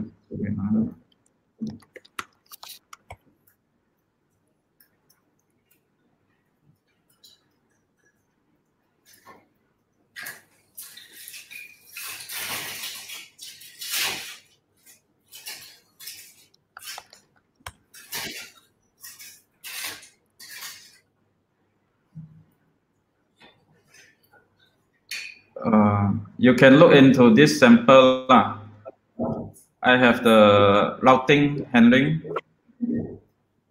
and then for the scrolling part, as you can see, the scrolling handling is good enough for you to do a production project from this sample.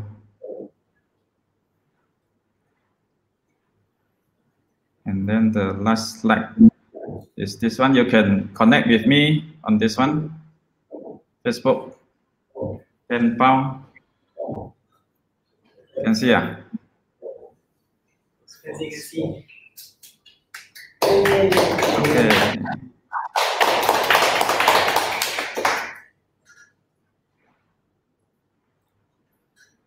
Questions? You can ask questions now, right? One question I have, I guess your background is sort of like a React developer previously, and you just got into Rust. So would you say you totally, next time your customer asks you do a web app kind of stuff, you will go with Dominator, or when will you not use this Dominator?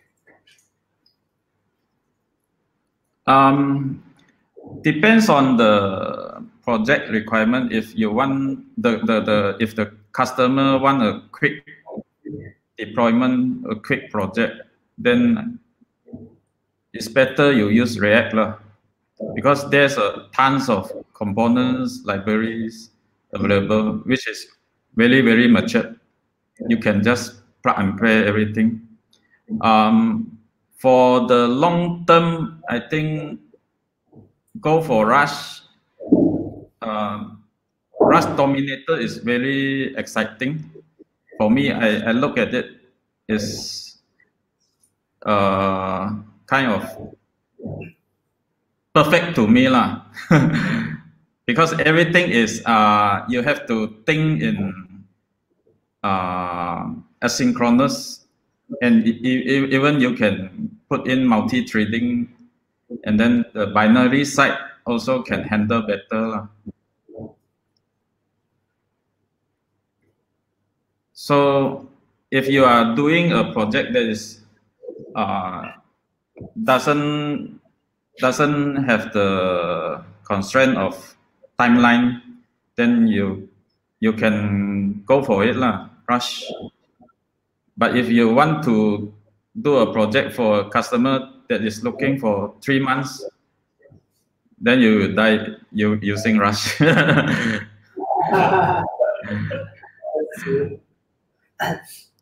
So this would be a very good case where there's, let's say, a lot of binary upload or maybe video or something like that. Yes. Multi-threading capabilities. Well, the question. So if let's say Rust most of the time, right, for the non-web, I don't know about web, so I ask for the non-web, right, when it builds, if there's no logic error, it works. Does that apply to the web as well? Because sometimes I don't even know whether it works or not. I just write the code and then I just build. And then if it built, then it shouldn't have any problem. Is it the same on the web? You mean Rust programming? Yes. Does it help on the web? Yes. If it doesn't compile, you cannot compile. If you can compile, it means it works already. Oh, okay, so same Same. But it's very good. The compilation help a lot. Compilation time? Slow. How slow? Because JS, it doesn't actually compile. You can see the result immediately, even if you fail. For JS. JS, you can have a lot of bugs in it. But using Rust doesn't have. I beg your pardon. Building Rust, you will really have. I think hardly you can see a bugs if it compounds. If you can start you get any runtime error, like something is undefined. Something undefined. It won't happen. I think I haven't met yet. Oh, I think you see that quite often in JS. It doesn't happen. Something undefined, no.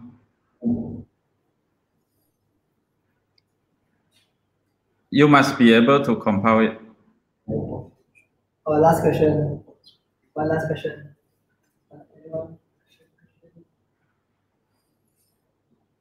Yeah, question?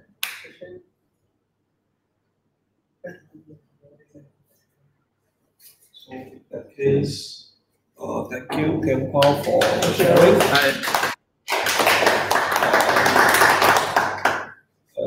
have something. Do you have something more to add before concluding? Do you have something more to add before concluding the talk? Yeah, just now I forgot to talk about this one. Cat and Proto.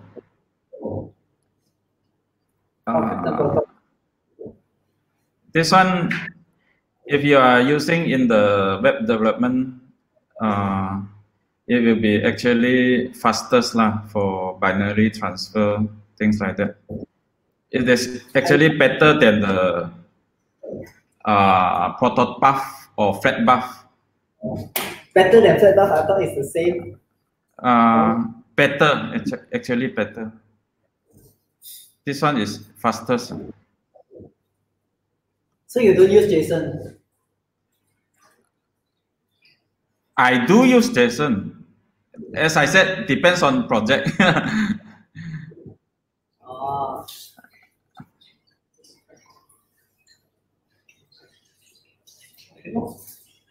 Anything else?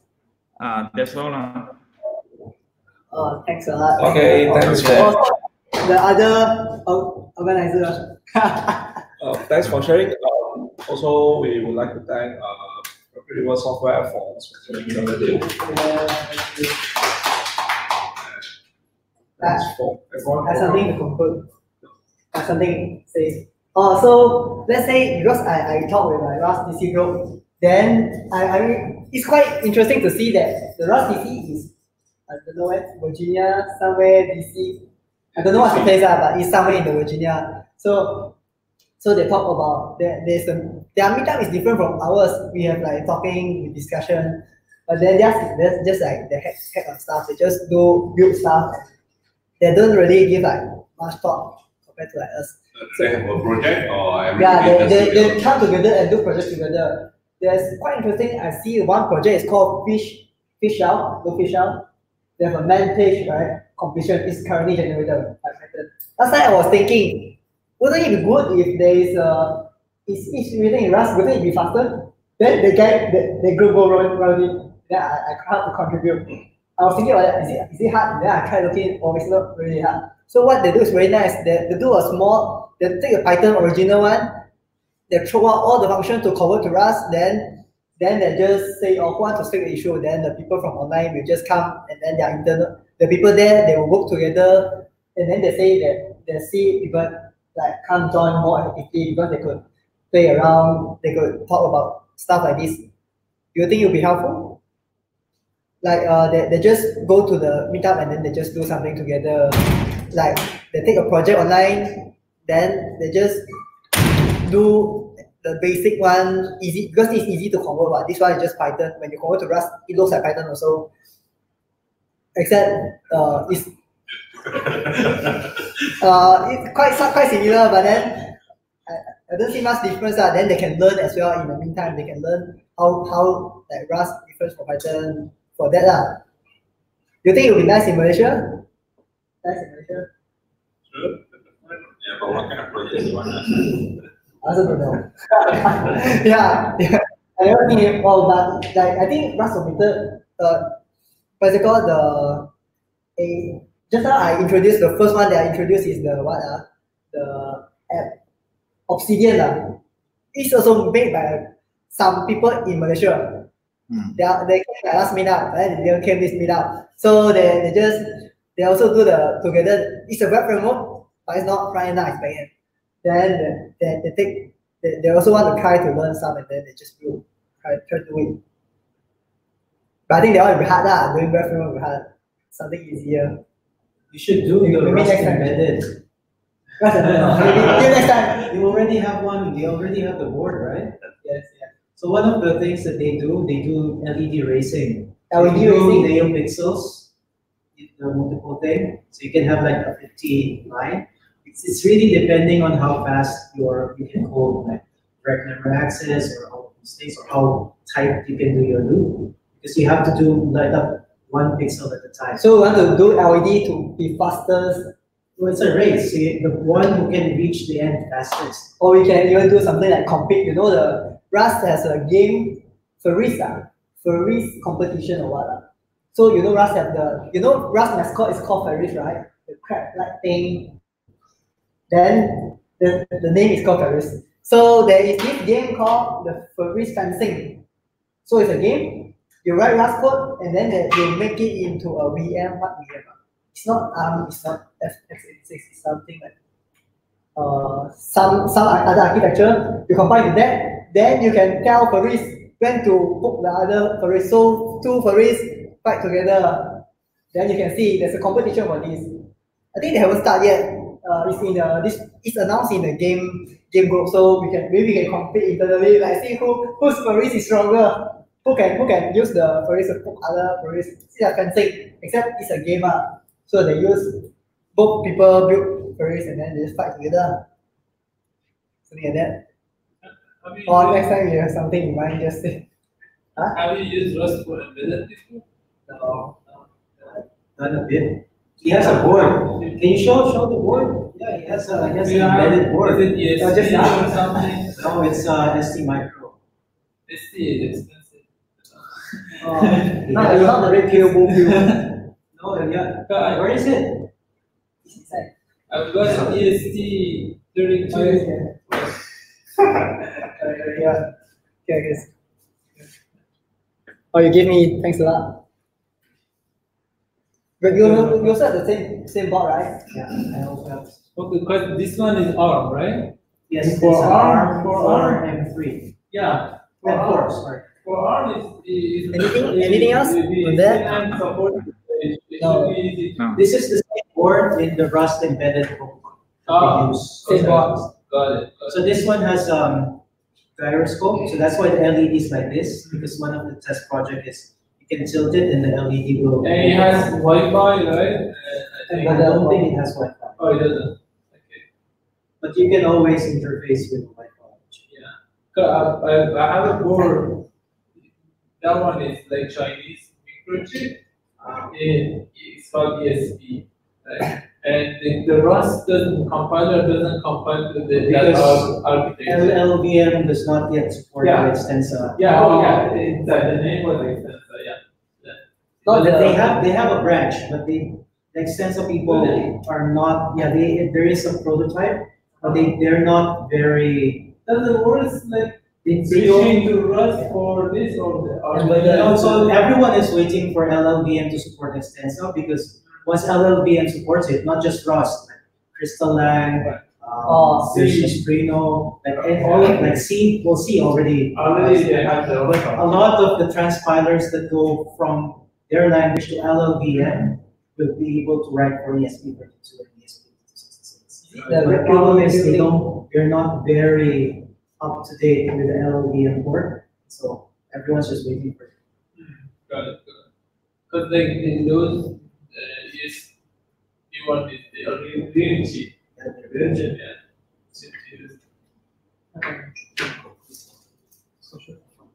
Have you played? Sorry. Have you played this ESP? I have, yeah. Okay. So right now, I will just conclude. Thanks a lot, everyone, for coming. Yeah. Okay. Thanks, Temple, for giving the talk. Quite interesting. Learn something. Okay, so we'll close. Okay. Bye bye. Okay, cross bye.